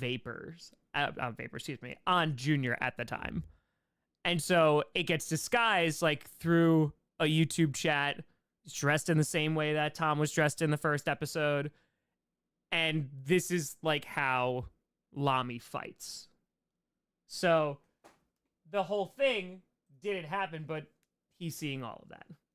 But yeah, that's a good episode. I mean, like in that also similar to the interview, like bends some reality into there as well. There is the constant and slow zoom in that happens the entire episode where it's really difficult to tell, but then when you could tell, it becomes suffocating. But yeah, that episode, I wasn't really happy with it when I first premiered it. I also needed to turn my notebook. That's why I grabbed a bunch of papers and did that. Because I felt like it was lazy because I like didn't write out a full script and stuff, but I just didn't have the time and what was going on just wasn't great. So yeah, I did that. And now watching it back, like I do have a greater appreciation for it. So I think it could have been better, but yeah. That's episode 4. That's episode 4. Yep. One take. Let's do this. You know you'll never... Okay. So this episode is also when I realized, oh God, this finale is going to be longer than any episode I've ever made. Because at this point, the longest episode I think was like a little over 20 minutes, I think. Alkafire, can only Junior feed Lamy? How often does Lamy need to be fed? No, Junior is not the only one that can feed Lamy, and that's a complicated question. It's kind of whenever he wants to, and if he could find food. So, yeah. It was at this point that I knew, I was like, oh man, like this is going to be a time. So I had to have this setup episode, which is, there you go. Yeah, East Saga 26 minutes. So the finale is going to be a lot longer, but I had to do this setup episode, which would set up the finale, introduce a new character. And yeah, this is when I realized, oh crap, this thing is going to be really long. But first, this episode. Measure up. You know you'll never measure up. How could you? Look at everything I did. All that I accomplished. You don't have what it takes to lead this family. You might be right. I'm glad you're finally coming to your senses. But you're not here anymore. Yeah, I'm not here because you died. And that's sad. And I might not measure up to what or who you were. But I'm going to do the best that I can. Because there isn't anyone else who can.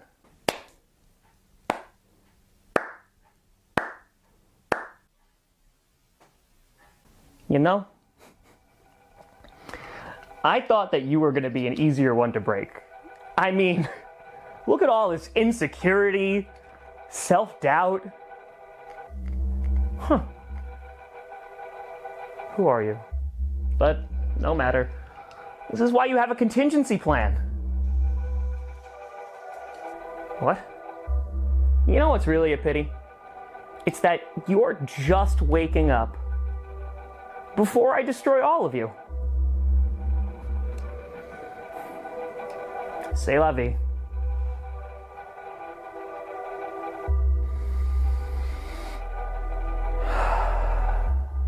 Yeah.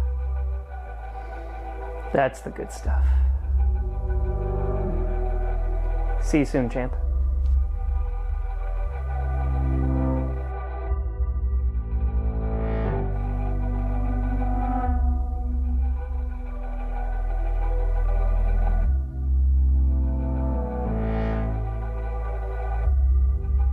Why is there Packers stuff?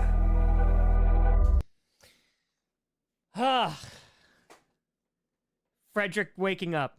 So that's why I love this scene, because obviously there are teases to Chamas being Carl the entire time. And it wasn't something that I was going to like drag out because I think I had given enough hints. And then you had the mimicking scene that of course happened at the end of episode 3. And so for this one, this was time because I needed Frederick to start going on his arc. And he has already been through some stuff, but this was to kind of push him forward because Frederick is going to have like a major impact on the rest of the series. So, and then waking up and starting to see like, wait, why is there Packer stuff? So the facade, he doesn't know anything really, but the facade is starting to fade a bit.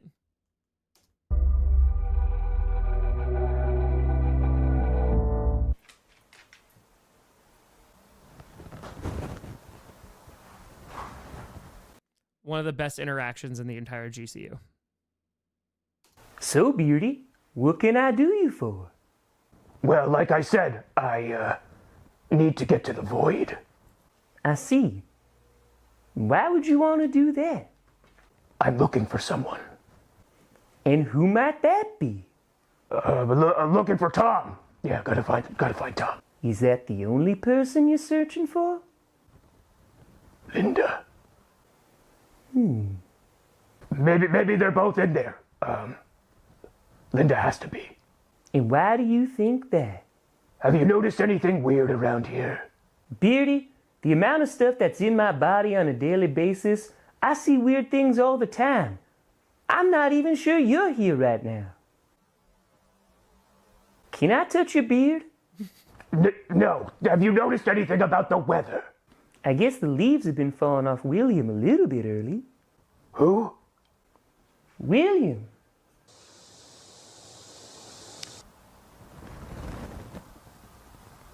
You named a tree? No, silly. He's my papa. The tree is your papa?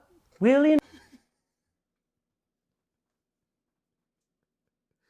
One of the greatest lines uttered in internet history. The tree is your papa? Like, interacting with Wildflower and Tome just being so out of his league. Yeah. It is phenomenal. Phenomenal. It really, that does need to be a shirt. It's such an iconic line.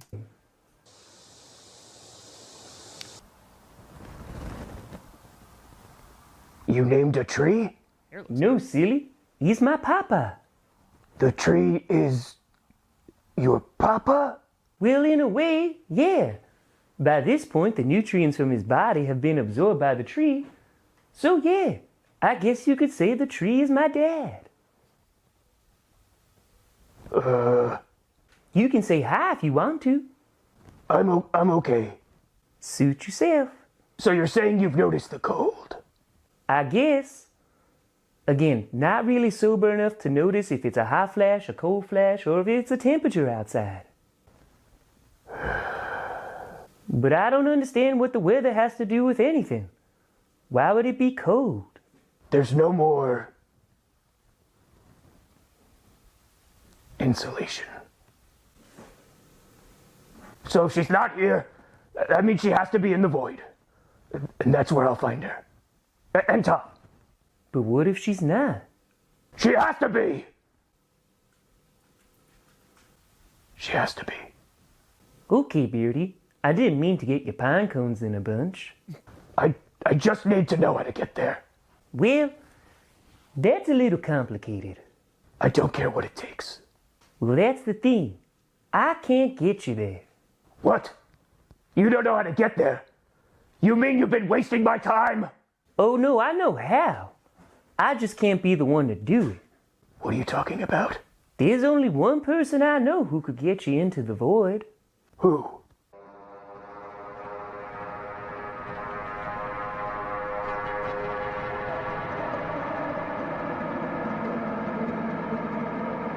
He wears armor.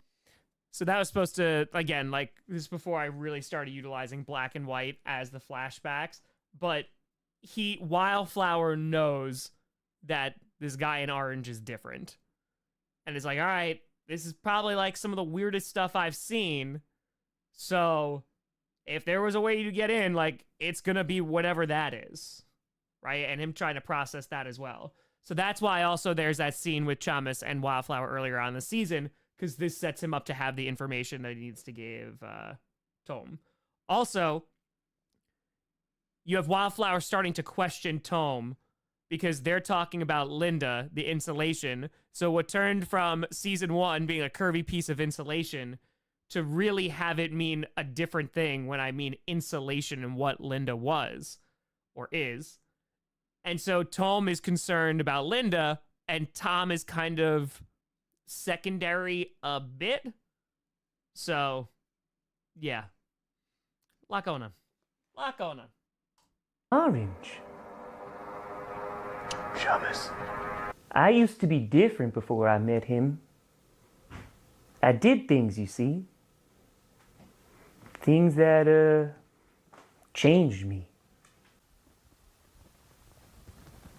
And now, I don't have any family left. They're all in the yard. Edward Wildflower's not an emotion. No, he hasn't been to the void. He just knows that this weird thing that he's encountered is something more than what he's encountered in life. Oh, also, that entire dialogue will just get even more lore in the West Saga. I mean, technically there's Bruce. Wait, Bruce is your brother? Not anymore. He's got a real family now. And I've got the trees. I'm sorry. It's all right. I have my crown at least. And thankfully I don't think about it too much. Only when it gets real, real quiet. He won't get away with what he did to you. No. Also, the thing I mentioned about the hair, notice Wildflower's hair as well. We're talking about, like, sadness and all that. You may have set things in motion, Beardy, but a lot of the things I did on my own. Well, he could still pay for what he did. But I do need your help. I understand. I'll find another way. He's attracted to fear. So you're gonna need to find someone who's afraid. Before I left, Springsteen had mentioned something about seeing ghosts. Ghosts? Is that a Sam Darnold joke? That's what I thought too. But he seemed pretty shaken up. Well, then I guess we start there. If you're not up for it, It'll be nice to see them again. A little reunion. Like when a bee goes back to a flower and is like, here you go, time to pollinate, but he's been to that flower before. Well then, okay. Let's go get him. There's something I think that you should have. Well, then, okay. Like, he just going off on a pollination joke. Well, then, okay. Let's go. What's that? It's in the kitchen.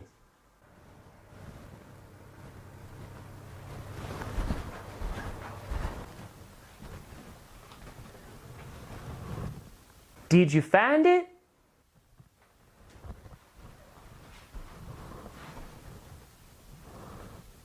Yeah.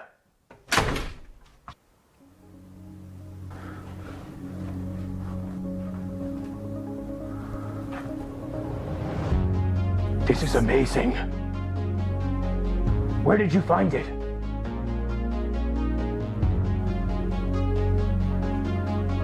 Are you okay?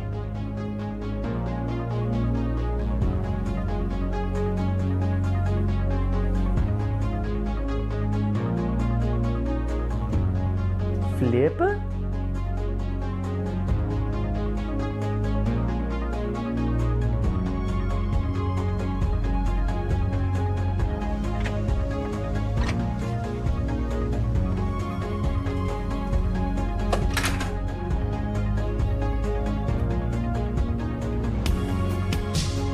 Hi, Wildflower. Rocky? We're going on a hunt. Wondering if you could help.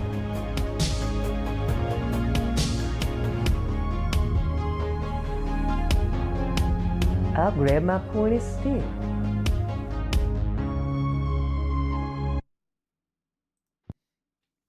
All right, before we get to that, so there's a little piece during the Dolphins, if I wasn't mistaken, the Dolphins season reaction. There was the Falcons one and there was the Dolphins one, right? So the Falcons reaction had an Eagles character in it, and I revealed at the end that it was Rocky going to Miami. And then I did the Dolphins fan reaction, and I had a scene with them there. It's not like super duper important. It just kind of like was a little extra. But yes, somehow, some way, Rocky is alive and now is with Danny. Like, that should be, for the majority of people who like didn't watch those, like, this was a shocking thing. And Danny tries to shoot Rocky, and it doesn't work out. But of course, you know, Danny shot Rocky to start this whole thing too. So you basically, the audience is left like, wait, what the hell? Rocky's alive. I don't understand. The cult's character's looking for Rocky, though? Oh, you mean like when I sat there yesterday during the East Saga and I was like, when is this shot replicated? And it's with Raymond A. Colt in the South Saga? Oh, I know. So, the after credits scene for this particular episode teases what you're about to see in the finale. So Danny did not successfully kill Rocky. Oh yeah, Rocky shoots and misses intentionally, yes.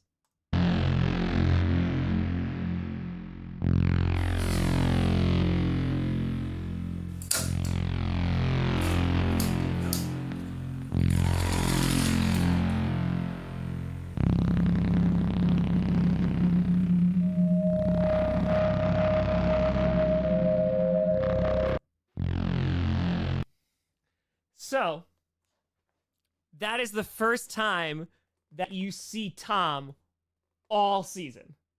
Yeah, literally all season. You have not seen him. Literally haven't seen him since the season 2 finale. And right before we're about to get into this finale, which is basically 45 minutes long, I'm like, here you go. Here's Tom. He is obviously in a precarious position, handcuffed. Not so great. Oh, yeah. The first 9 minutes. So I think that there is a very strong argument that this is the best episode I've ever done. I think you could challenge it with like the season 4 finale, the season 5 finale. I think the Love can challenge it. I think even the Nightmare could potentially challenge it. There's some North episodes that I think can, like there's the Intervention episode. But legitimately, I think this is at least like 3 minutes. Oh, sorry, top 3 for entire episodes. Yeah, I still have the first 9 minutes. Yeah. So this is what the entire season has been building to. This took forever to do. This was a monster of an episode. It premiered August 30th. So this was right before the NFL season in the West. And I had alluded to the West already. Yup, 3 a.m. in the morning. So this was 3 a.m. gang. And at this point, I was fully divorced. I had told everybody about it because in July I had to make a video about it because people were commenting on it, even though I hadn't said anything. Not great. But anyway, this was it's a tough episode because there's like the knowledge of like what happened in like the real world for people that like knew what was going on in my personal life. And then this. Yeah, we need to set the scene. It's on at 3 o'clock in the morning. Yeah, it's Monday morning, 3 a.m. I have worked on this legitimately nonstop. And so this is the final product, which I think is legit one of the best things I've done. And it starts with the introduction of this awesome character. Let's go.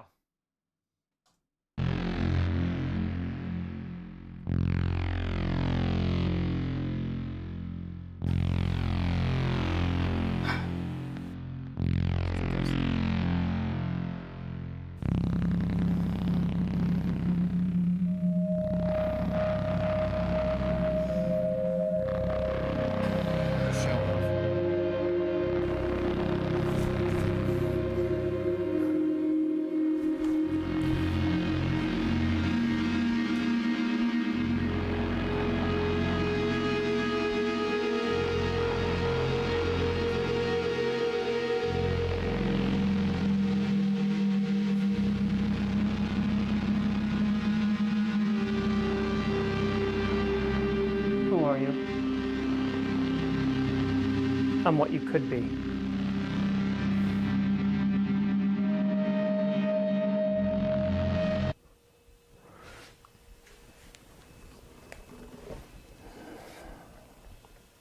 I'm what you could be. So, when I shot this, I did not know that Tom was out of focus, and I was like so upset when I came back to edit this, and I was like, I just don't have the time. Because this is at my mom's house in her basement. So I was like, I literally don't have the time to go back over and like shoot this. And so it works for this scene, but in the beginning I was so upset that it didn't look great. But again, the scene works really, really well.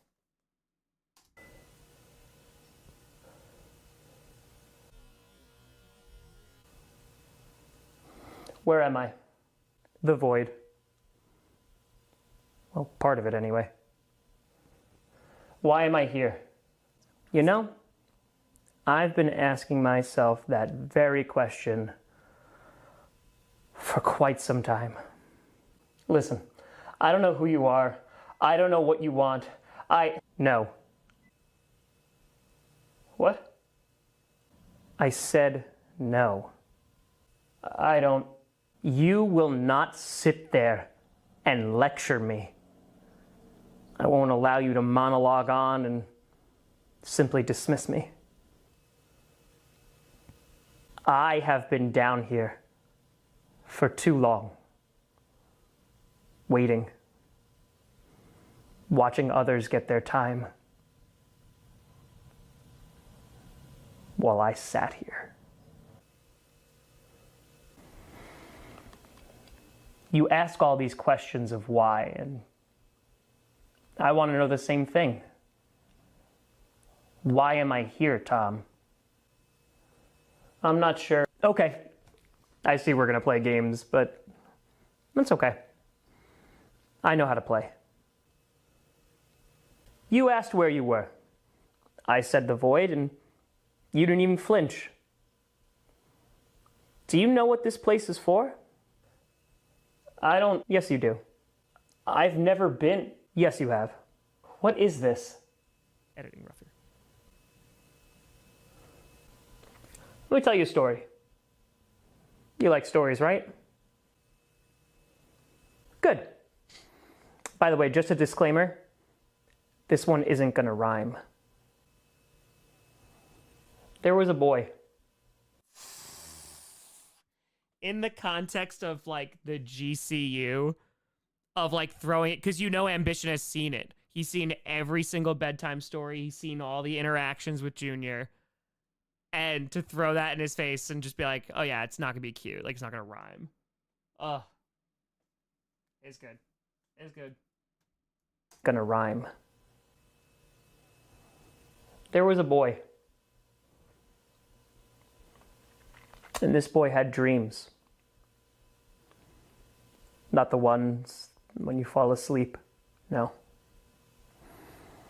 This boy had ambition. Now, this boy, he used to let these dreams run wild. Ideas formulating in his head, and he'd just go for it.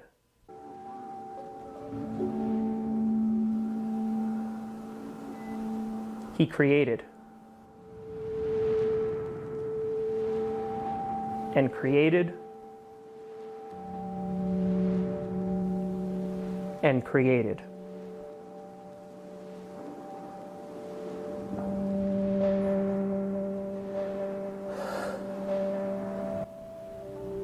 Now, not all of it was amazing or Oscar-winning by any stretch, but he did get better at it. And as he grew, he honed his craft.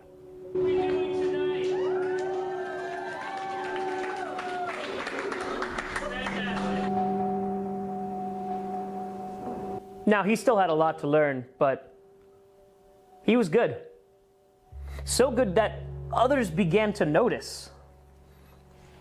And when the time came, he was offered an opportunity that could change everything. Something that could fulfill all the dreams that he had. Do you know what that boy said to that opportunity?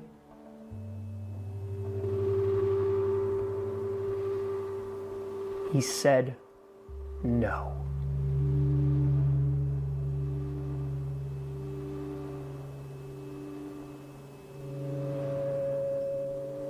Now, why would he do that? Instead of chasing his dreams, he played it safe. There we go. Okay. So this is, and again, for people who had been fans and had watched for a long time, they will have heard this story before on the stream. And I think I told this like somewhat recently because it came up again, was that when I was in college, I did improv, which is what you saw that, and obviously made home movies for that, but I did improv, and right before I was about to graduate, UCB, the Upright Citizens Brigade from New York City, called me, and they were like, hey, I had worked with them a few years when I was president of the improv group, and so they basically offered me a spot at UCB. And like that could have, I'm not saying it would have, could have like led to SNL and like all this other stuff. And I literally was like, no, I'm going to go teach. And then it took me 3 years to get a teaching job, and then ultimately wound up in this as well. But that's what this story is referencing. So I have talked about, because people are like asked like, oh, like what was the regret? And for a while, like that was a big regret of like, oh man, like what if I said yes to that? And now like that's played out through this. So yeah. He smothered those dreams. Why? I don't know. I do. You see, there's another part of this story. The part where the boy was told that there were monsters.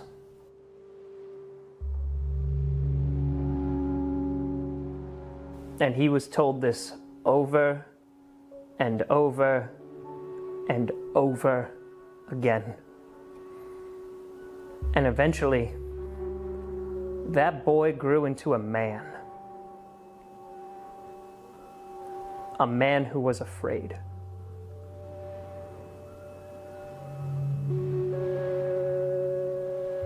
But, you see, ambition is tenacious. It's like a weed growing in the cracks of a sidewalk. It can adapt.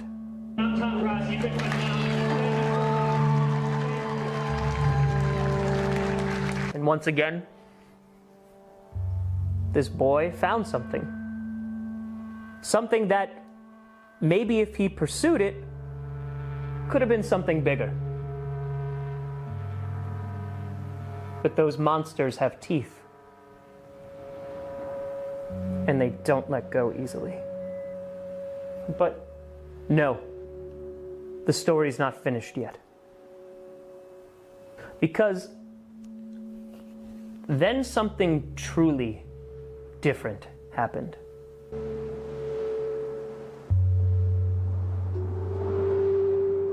Something that sparked. And with this, surely nothing could stop it. But the monsters have claws. And friends.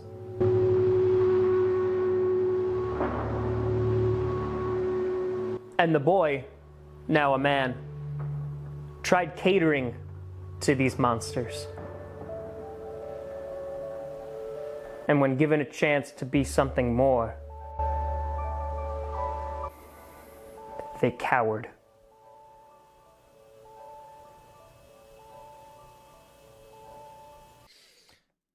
So, this blends the autobiographical aspect with it to then tie it back into the coach lore. So, if you remember at the end of season 1, there was a text from the real Mark Murphy being like, give me a call. And it's referenced literally 2 years later in the finale of Tom cowered away from it and never did anything with it. And then you see like Coach season 2 is ruled by fear. So you have this going on, but it's fusing in like real life things of like, oh yeah, like for a long time, that was a major regret. And then I did stand up, and then I stopped doing stand up, and then I started doing this, and this created this. So like within the GCU coach universe, that is like where Tom is at this point. So it's tying in all of it. So, yeah. Time and time again, smothering, burying, repressing. And now, where has that gotten you?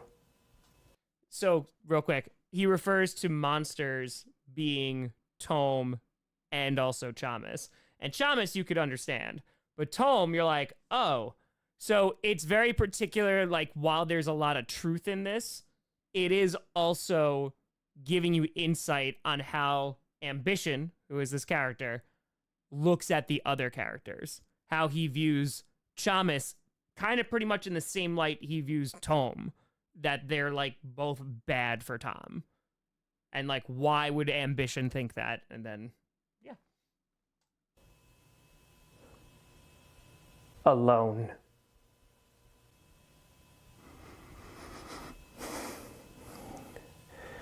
What do you want from me? No, no, no, no, no, no. It's not what I want from you.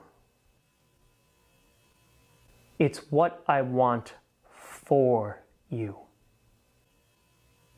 I don't want you to be afraid anymore. I want you to be great. I don't know how. I do. You just have to trust me.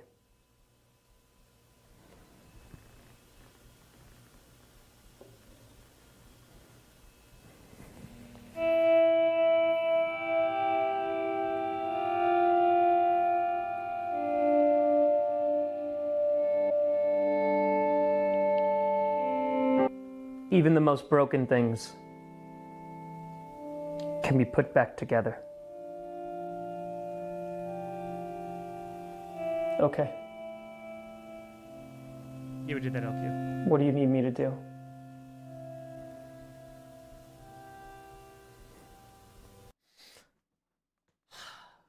It's because, again, this also shows like the one track mind, right, of each of the emotions. They're trying in the best way that they know to quote unquote help Tom. And like Ambition, it's a pretty good sales pitch. Like, it's pretty good. Like, he walks him through kind of these major moments, events in his life, and it's just failed to get there, failed to get there, failed to get there. And so the reason that it's failed to get there is because you've repressed me. And you got distracted by Tom, you got distracted by Chamas, and instead, if you just focused on me, if you let me take the wheel, let me take control, we could have gotten to all of these heights. So, again, it's a really good sales pitch, and Tom at this point is so broken down because he's entered into this crawl space, he gets captured, right, and has been doing this all season, right? So he's removed from Tom, don't know where Tom is, he's just gone. Tom was supposed to have his back. He's completely lost, and so now, there you go. So as Lamy tried to help, he's the most confusing of the three different emotions for me.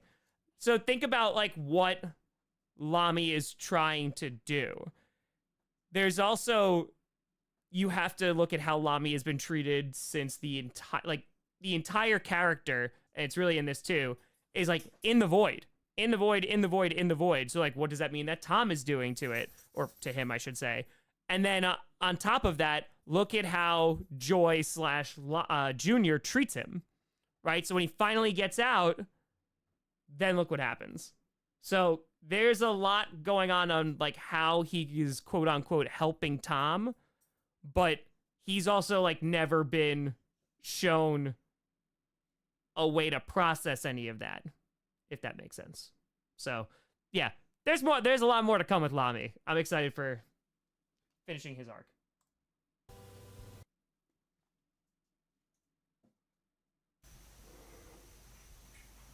Hold on, Moosey needs to go upstairs. Come on, buddy. Yeah. Drink some water. Woo! All right. Grab Brewski real quick from upstairs. I think I just only have Stella.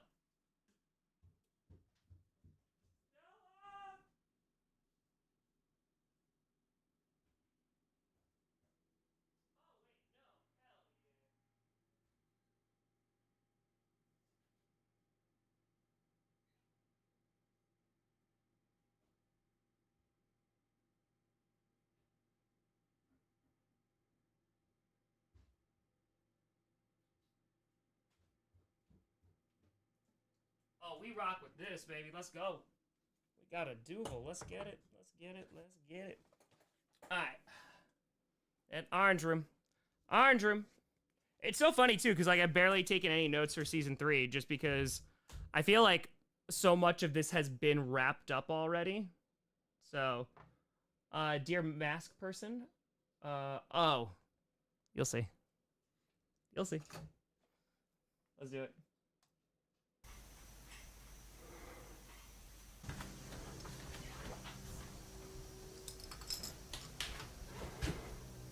Hello, I am Bruce.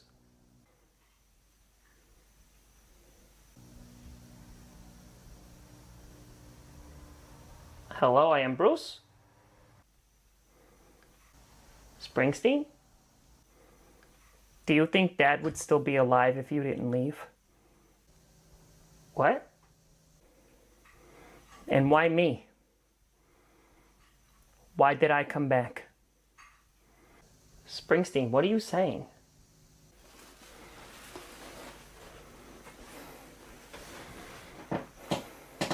Also, let me give some context here. There's that chair and brown hair. No. This is, we've already established, like, Springsteen's going through some stuff. But also, the story is out there that I was planning to kill Bruce and Springsteen at the end of the East if, like, Gus won. Or Rocky won. Rocky couldn't. So if Gus won, legitimately, I was going to kill them off. So, like, that was known heading into season 3. So there was already a, like, dread of, oh, crap. Like, one of them going to die? I was ready to go, Bruce. I was ready to go. Springsteen. And maybe if Dad had stayed, he'd still be alive. Springsteen, none of this was your fault. Rocky and... I'm scared, Bruce. Always orange. I know. But we... Bye.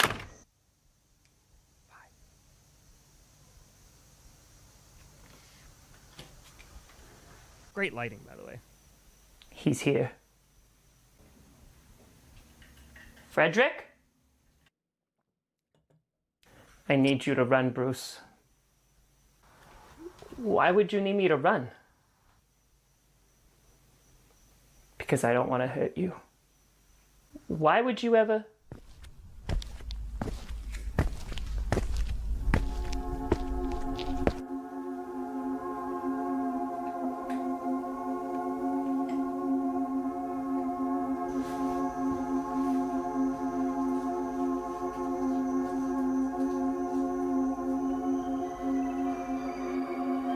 Who the hell are you? Springsteen? There's someone in the house. We got it.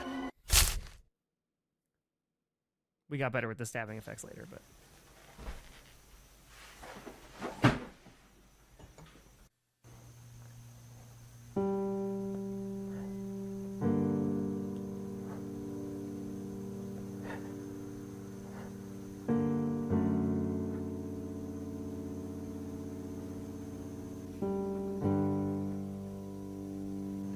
Springsteen?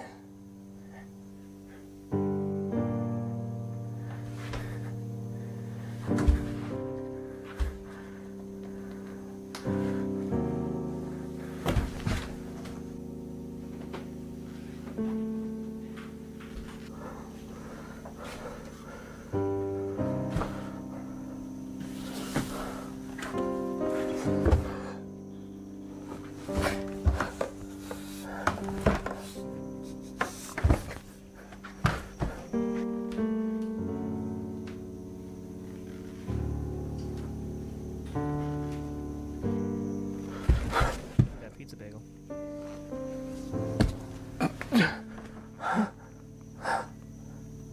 Press E.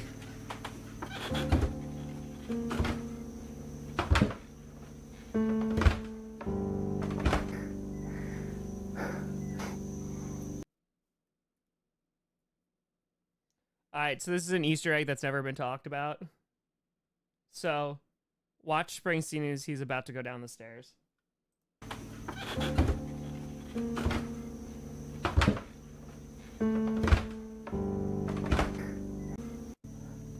One more. Hello, I was Bruce.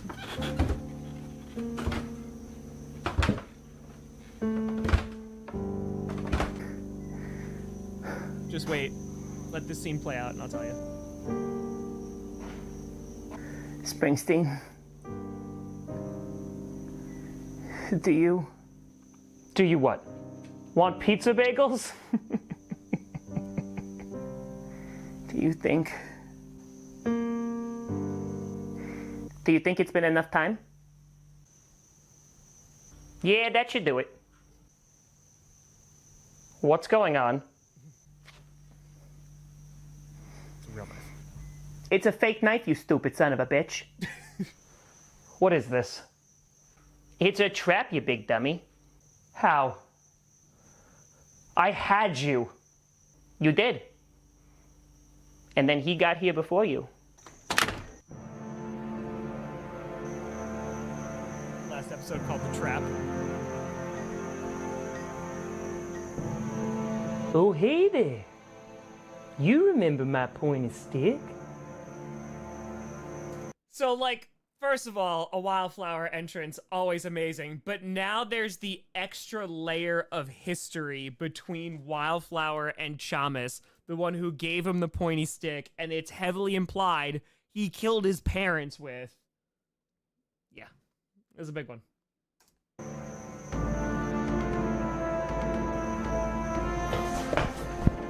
I love when they run. Hi, Wildflower.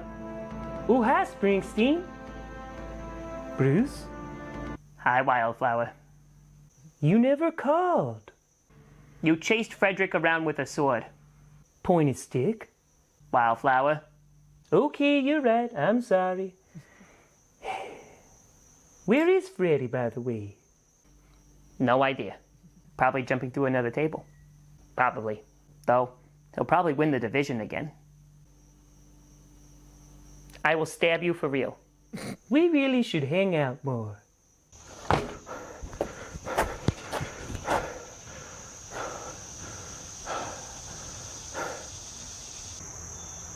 So you're the big bad bear, huh? Fair.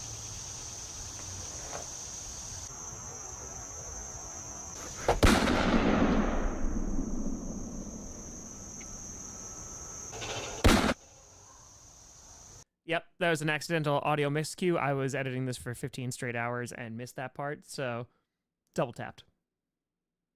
Double tapped. Oh, the Easter egg. Good call.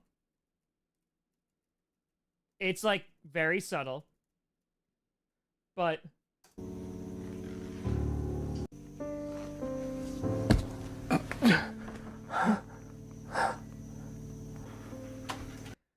when he's about to go down the stairs, he reaches for the railing, but then pulls back to basically show that he's actually not afraid. Like, because you think that fear has fully possessed him, fear has full control over him, but that little, like, pullback is...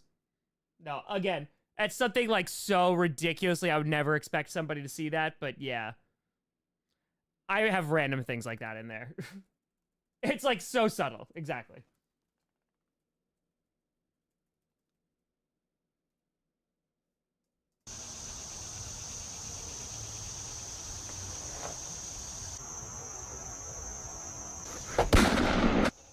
There we go.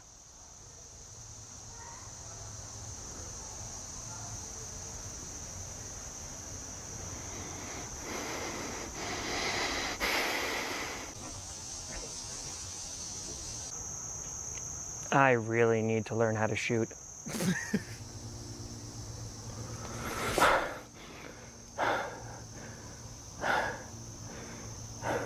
That's just an ongoing joke, though.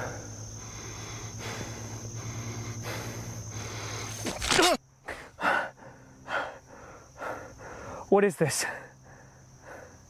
Bear trap.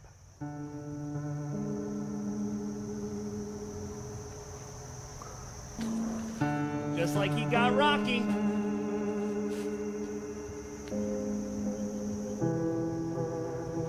How? You left me for dead. Others didn't. So you're gonna kill me? Not yet. So, just real quick. There's a lot going on in this finale. Like, we haven't even hit, like, a major part yet. But he goes to Chalmers like, you left me for dead and others didn't. So again, the entire time, everybody thinks that Rocky's dead. So how is Rocky alive and has gotten to this point?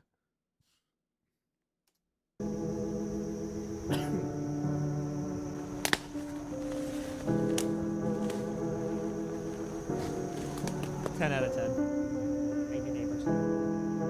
What? You're taking me to the void. No, You're gonna take me to her. To Linda. she's not there, Tom. Liar. She's Take me to her now. dead, Tom. No. You're lying. I'm not. You're a liar.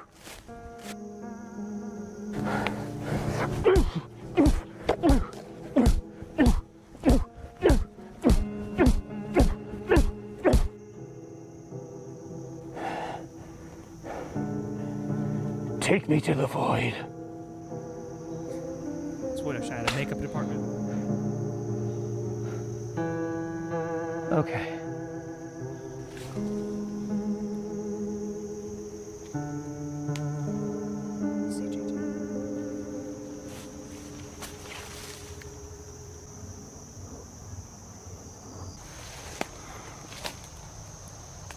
Did I miss it?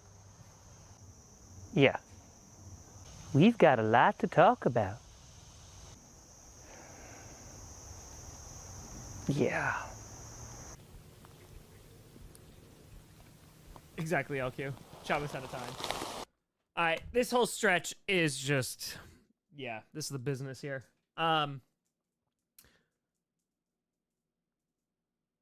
So this scene, like this whole run, like this is explains so much, is like peak Coach, and we haven't even gotten to like the emotional part yet. So here we go.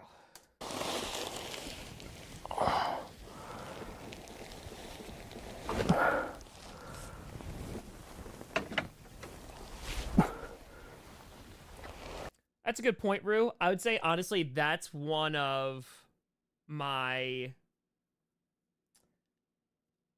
troubles of, like, pacing. Like, so much happened literally within, like, 10 minutes. Like, we introduced a full character. Like, this, like, we're not even 20 minutes into this, and so much has occurred. Which only gets crazier. So, yeah, I feel like the pacing, if I had, like, the time and budget, what have you, I can kind of embellish some stuff and kind of let the moments hit a little bit more, but again, we're just doing this by ourselves here.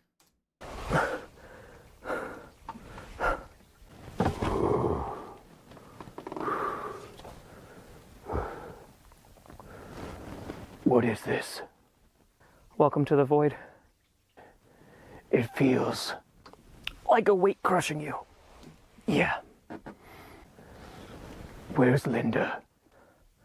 I told you. Linda! She's Linda! not here. Oh, I know, Rue. You're good.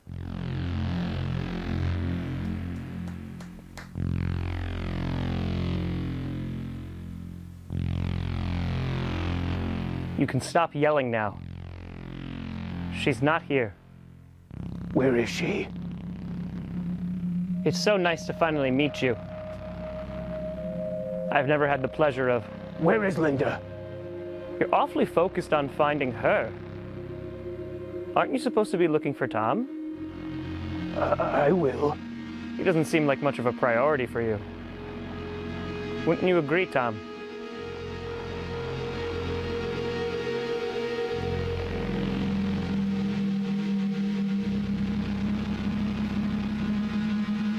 So yeah, the card spell out here.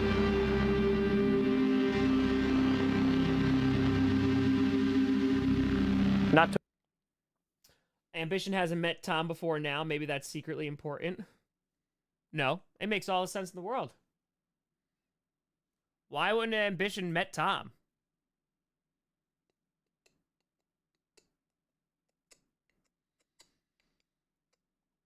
Was Ambition always Ambition? Hmm? Hmm? So, ambition wasn't always ambition. Just saying. We'll get there. So much lore to come. So much. To worry. I found him. Tom. Where were you? Tom, Where were you? I was looking for you. Bullshit. You were looking for a freaking piece of insulation. It's more than that, Tom. You left me. You don't care. Tom. What have you done for me? What have you left me with? I have never been more alone. And that's because of you. Enough. We're getting out of here. I don't think so.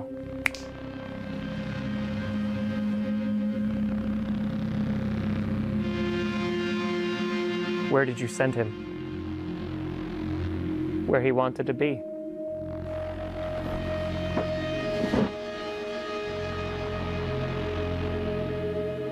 Now, let's get to it, shall we?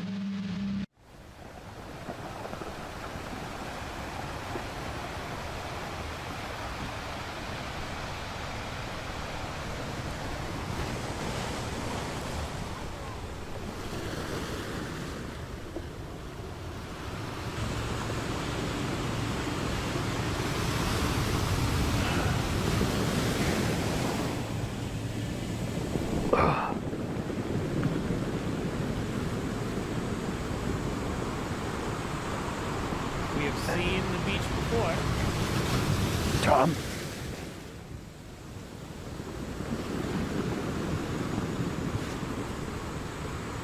Tom.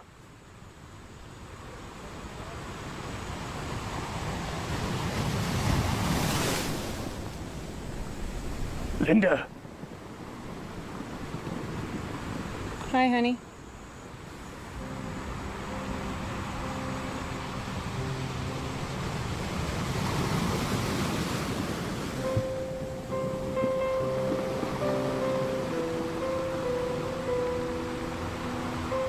Hi, Tom.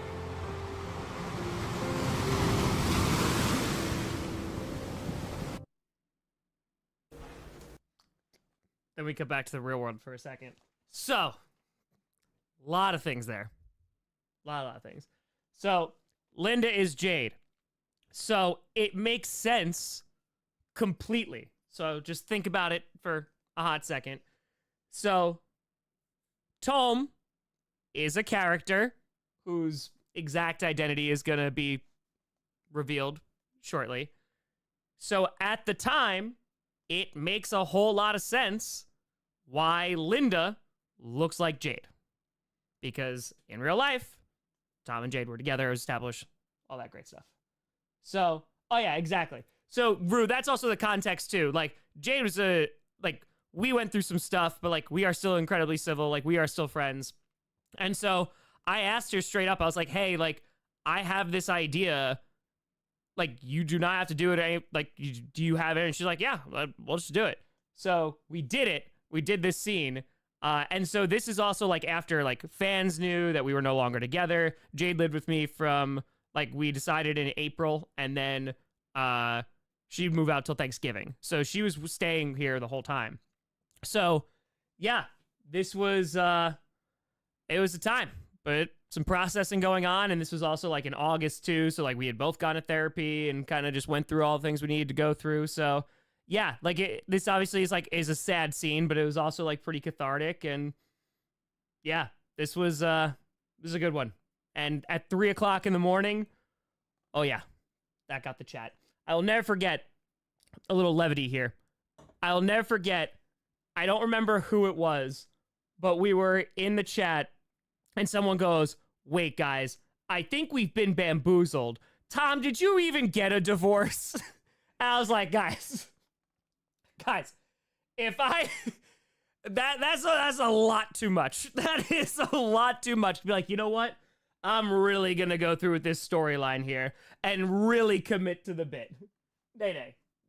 Yeah, Carter. Roaster! Oh, I see it actually makes me tear up. There you go. Yeah, that was a comment. I was like, no, guys, I am divorced. Nope, that is a thing. So it was a year. It was a year. It did it for the lore.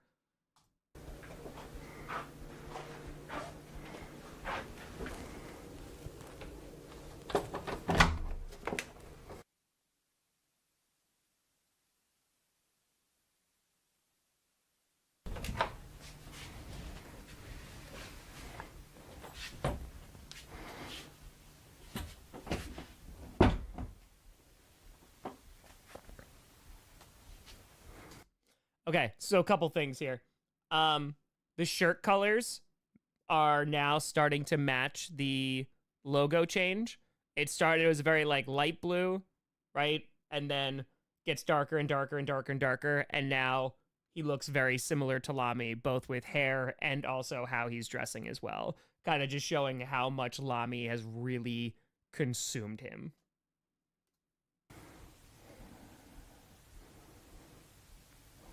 I'm hungry.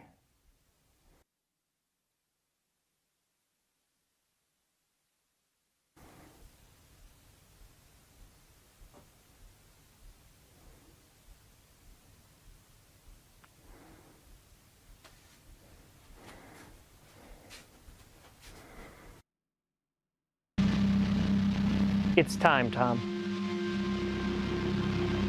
So this is your plan, huh? Just gonna trap me down here? Not exactly.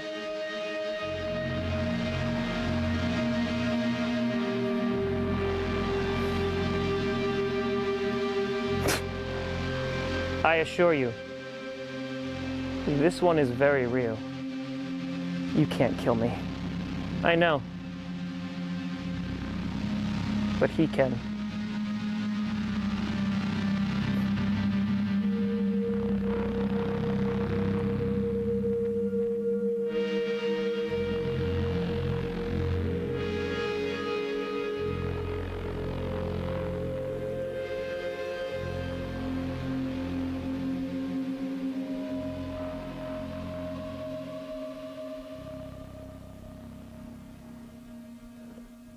No.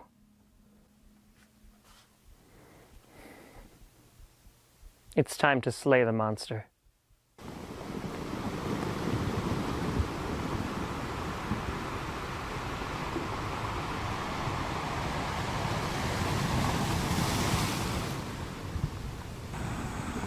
So, there is this buildup of this insane scene of, first of all, why can't Ambition kill Chamas? But then it's like, oh, there's an actual fear that's going on with Chamas when he hands the knife to Tom. And then at the same time, this is going on, which is like an emotionally devastating scene. And there you go. Where are we? This is the last stop. The last stop before what? Well, I'm here now. We could get out of here. We could go back. I can't. What do you mean? I can't go with you. Sure you can. You're right here. I'm right here. Let's leave.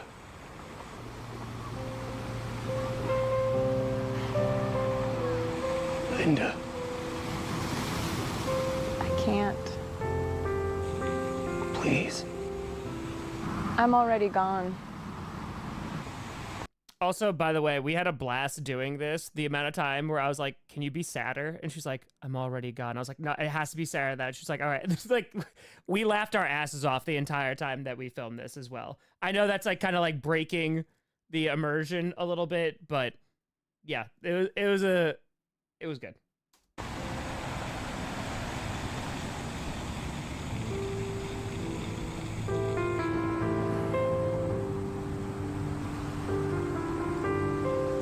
Well then, I'll just stay here with you two. No. Linda, He needs your help. I messed it up. He doesn't need me anymore. You're wrong. He does need you. More than ever.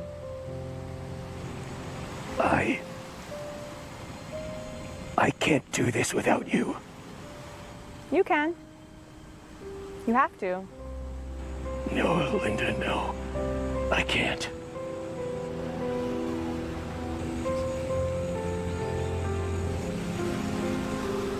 Sit with me.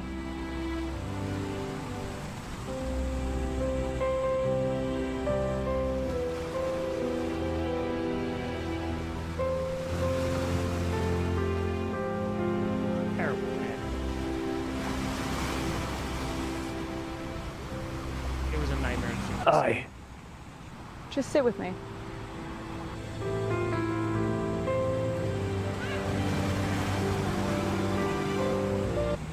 Linda, I know.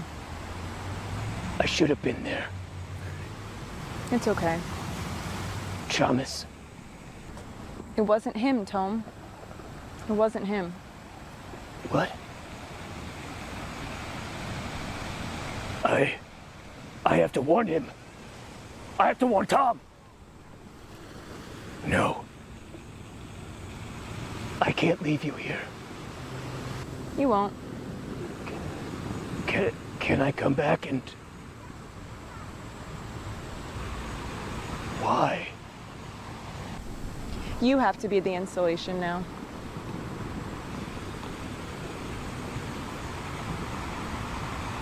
Just less curvy.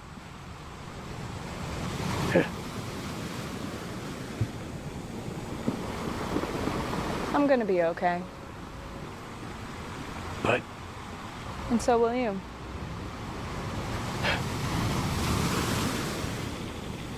I just don't know who I am without you.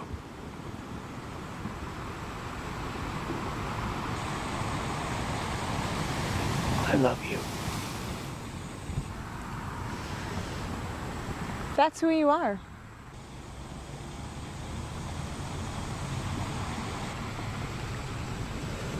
I love you too. It really is pretty here. Don't you think?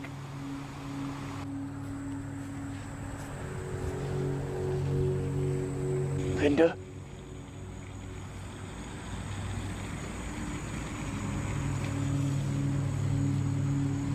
Linda?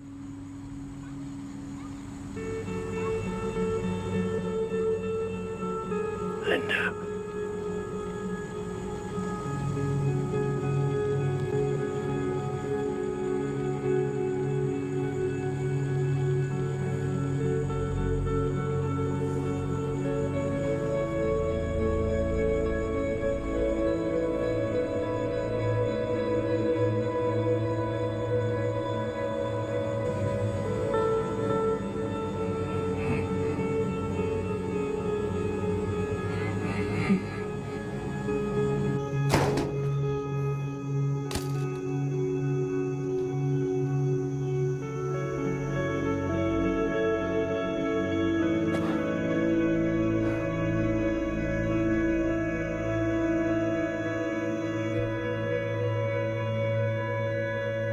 Gross.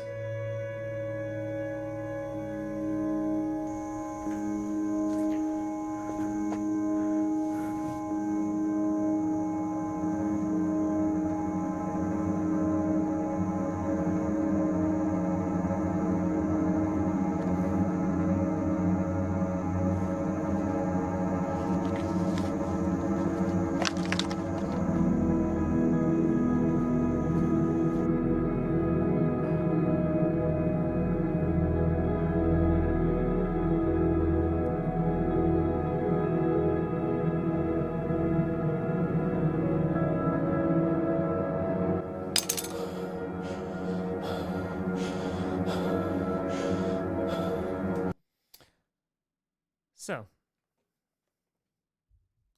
lot going on there.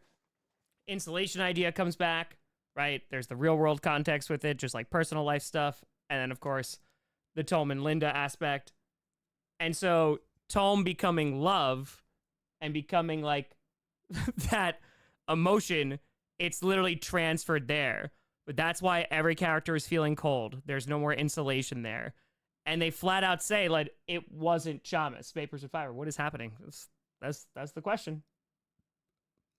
So they all feel it, and Tom, of course, feeling it the most. So now it's, okay, what do I do with that? What's happening?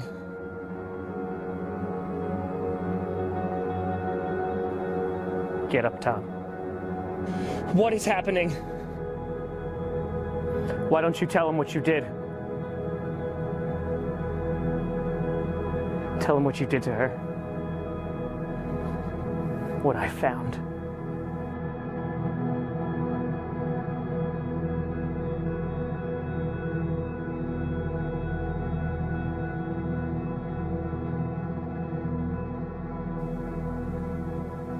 Get up, Tom.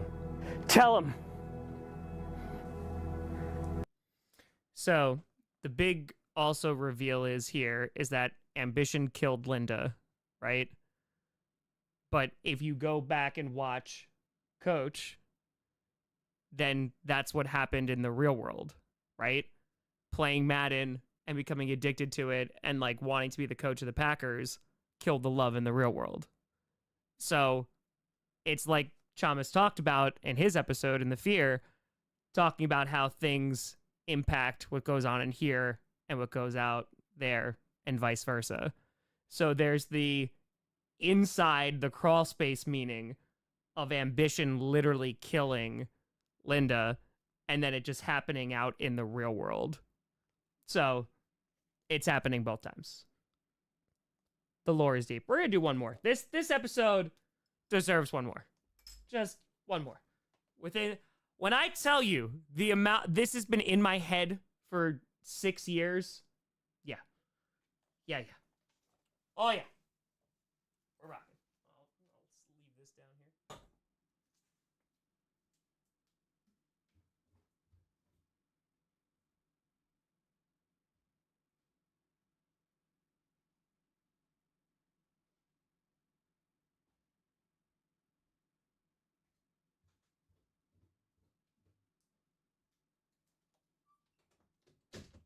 Uno más. Uno más. All right. We ready? We're in the final 15 minutes. So, let's get it. I did nothing that you wouldn't have done. How much blood is on your hands? I did it for him. He needs me. I'm the reason he survives. And I want him to live.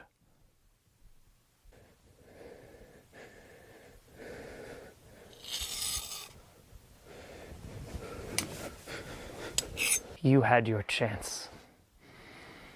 Over and over again. And what did you do with it? I did plenty. The others got in the way. Tom, if you could just understand.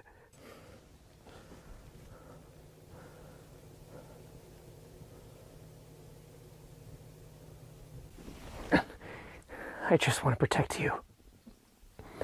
If I'm in control, you'll be safe.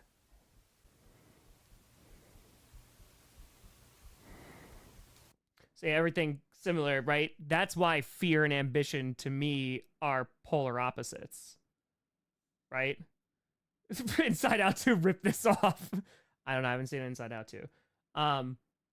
But yeah, legit, it is, if you have unchallenged ambition and you're not held or tethered back by love or fear, that is going to be problematic in and of itself. But ambition is coming from a point, again, like, Tom has bought into what he's selling. And now it's like, hey, the only reason that you're in this position is because you weren't utilizing me and you had fear. so you kill fear, you're done. It'll work this time. No one will get in the way again.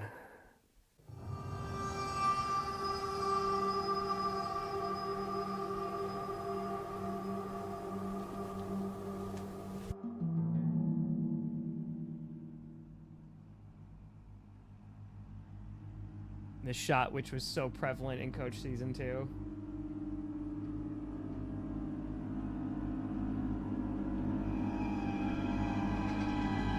Like Chavez is afraid.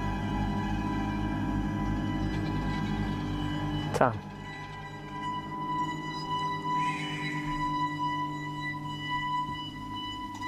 You need...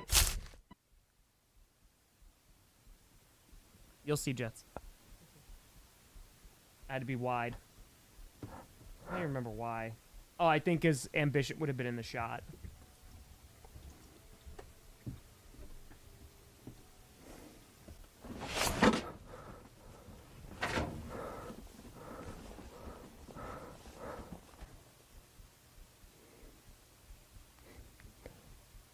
I think I did this to make it not look weird.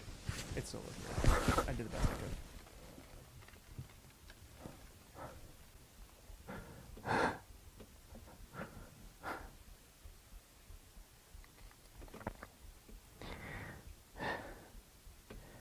Just wait and see what I have planned for us.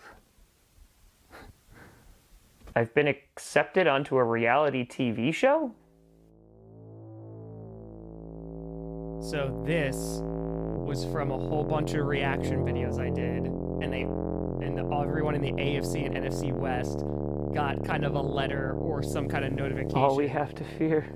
To be invited onto a reality show. So this is where even reaction videos came into the fold and is going to set up the West. You know that Chamas is behind it in some way, shape, or form.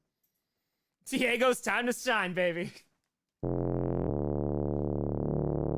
rewatching the West. All we have to fear.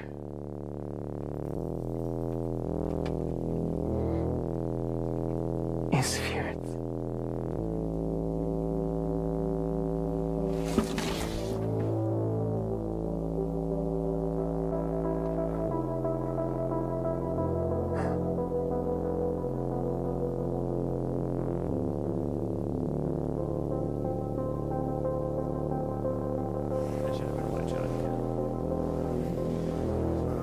We did the best we can. I edited this like 15 hours. Now straight. what? Freedom.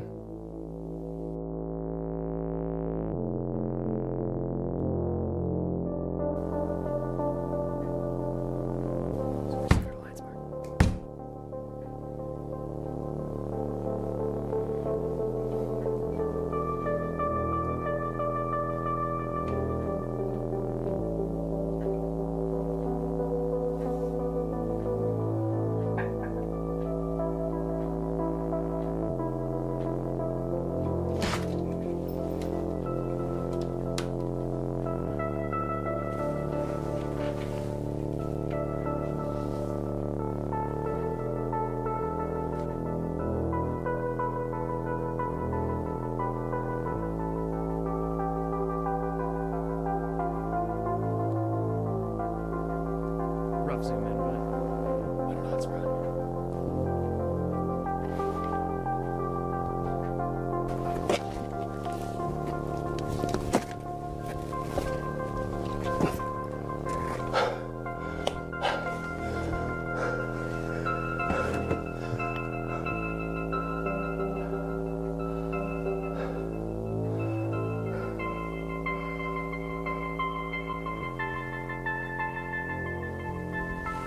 Back, guys.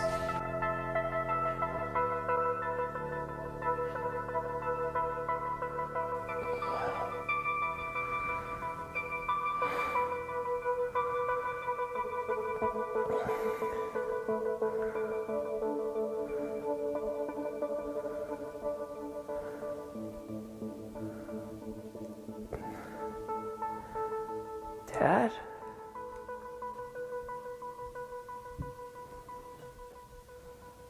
Bryson. How did you... It's okay. Just rest. It's all gonna be okay. Okay.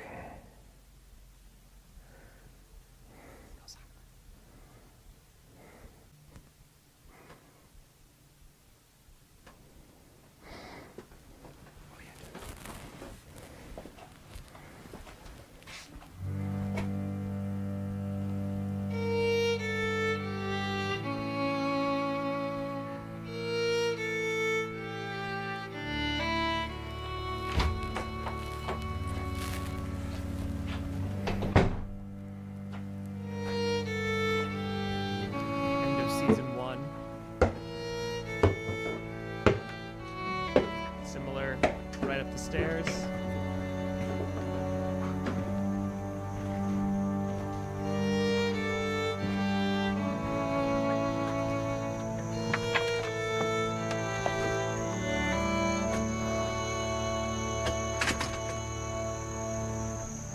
I'd had this shot in my mind for literally years at this point.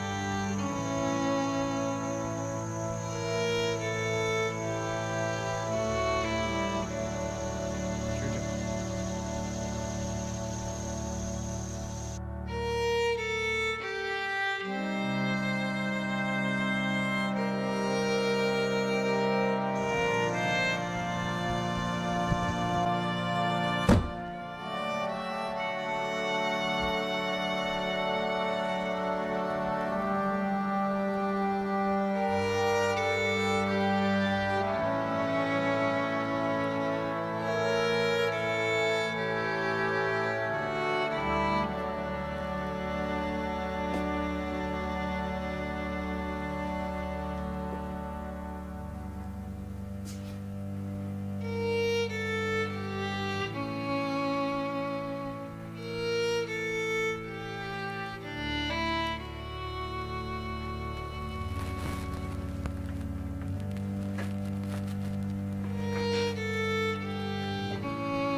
Hello?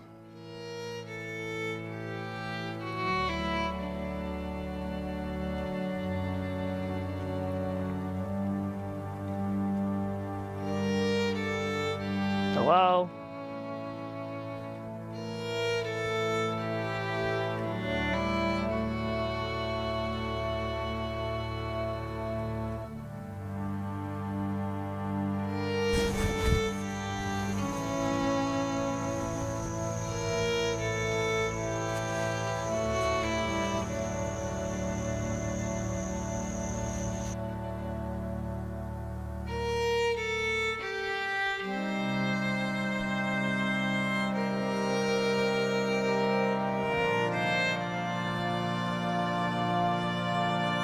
Tom?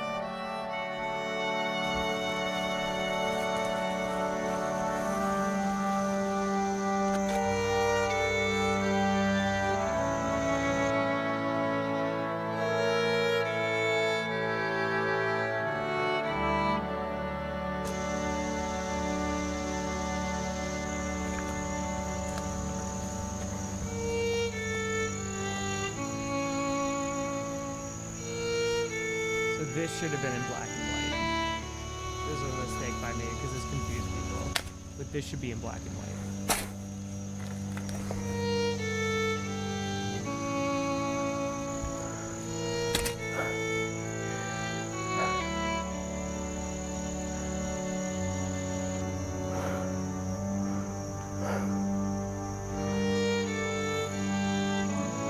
We have work to do.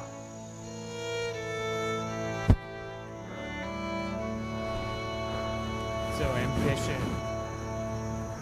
So this goes back to the chess match between Chamas and Ambition about Chamas trying to kill off, like making this plan, but because of Chamas and him leaving Rocky, Ambition literally like nursed Rocky back to health, dug him up, and set him on a path to kill Chamas, and eventually would help capture him. Checkmate.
That is season 3. Gods of Tenor. After watching my new takeaway along with Chamas getting screwed yet again, the mods being squirrels, that Tom is love. Tom loves the Vikings. Do love the color purple. It's true. It's true. Hate the Vikings. But yeah, that is that's Coach season 3. Wrote it during a rough time in my life. Got that finale. Rose! Thank you, thank you, thank you. Yeah, it was yeah, I love that episode. I love it so much. It's so good. It's so good. There is a bloopers one. We'll watch that real quick, and then I gotta skedaddle. I haven't eaten dinner, so we're gonna do this. All right, so Coach bloopers. There it is. So this is the season 3 outtakes. We'll do this. This will be fun. I haven't seen this in so long. Sam! Thanks for 5 memberships. Appreciate you. Definitely Alec. 1,000,000% it did.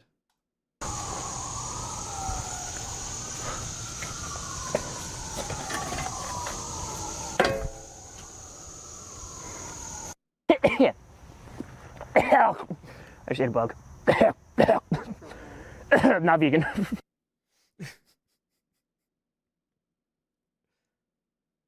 No, silly. He's my papa.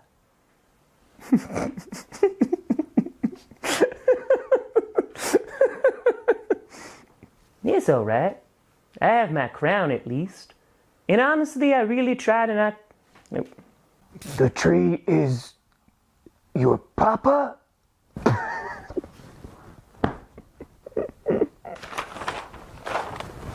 This is so uncomfortable on my face.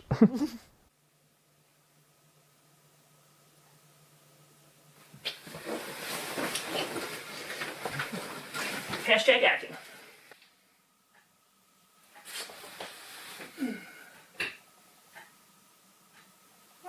Please don't eat me spiders. I was like, please don't let there be spiders.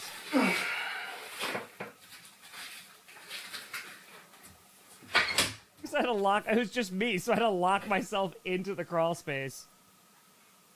You gotta make it work. Oh, the wind! No! Mother Nature, you curse me so. Just get it over with. Oh, and I got rained on too. Or it's a bird. Oh, and here comes a FedEx truck. Just ripping it down. Oh, yep. That's get that background noise. That's needed. It's definitely good. Yep. Yep. Hi. Yep. Hey. Nothing to see here. Just, you know. Oh, they hurt. It hurt.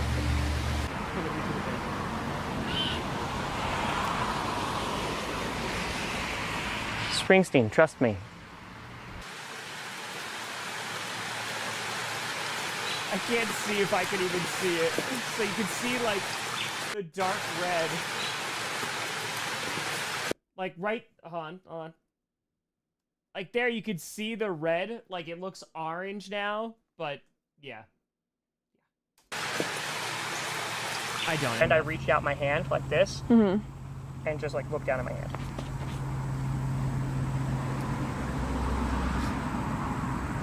Do it again. I don't know what that was.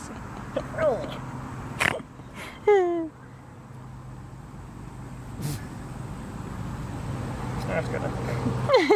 What do you want it to be like? I don't want to be awkward. Was that sympathetic? Yeah, it's good. Was that sympathetic? Like you're yelling at one of your kids. No. Yeah, it's good. I don't remember what it's supposed to do. Smile. What is it again? Smile understandingly. Smile, understand. I'm gonna be okay.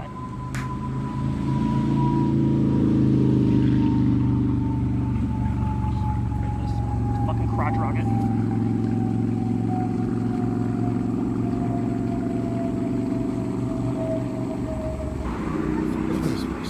Should we do that again? Stairs, I don't even know if you're recording. background noise. Just motorcycle noises. We going to different houses now? People mowing lawns. Did you say go? Yeah. Seriously, plane?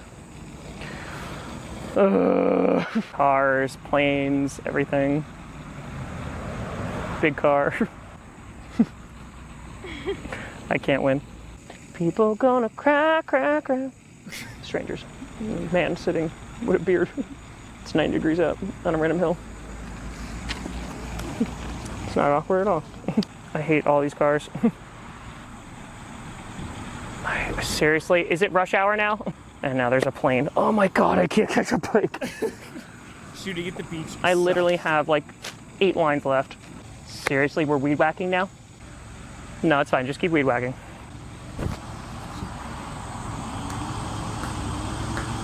I'm seeing it getting picked up in the microphone.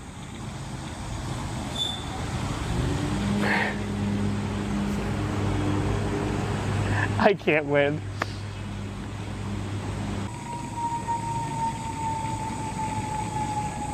Dog literally taking a dump right in front. I can't make this up. Everyone's doing their lawn, everyone's out at the beach. Dog taking a dump right in front of me. I think the dog was making eye contact too. Another plane. It's fine, just bring a train. It really is pretty here. Nope, it's not. Just turn it off. No, it's not. Just turn it off. Whoa. Calm down there. Calm down there. You're not till later. Oh, yeah. So, yeah. It was a really good season. Season 3 is when I was, like, kind of going through it. Oh, yeah, Jets, they definitely come out. The New York comes out. But season 4 was a lot more of the processing of it. Sam, thanks for membership. Appreciate you.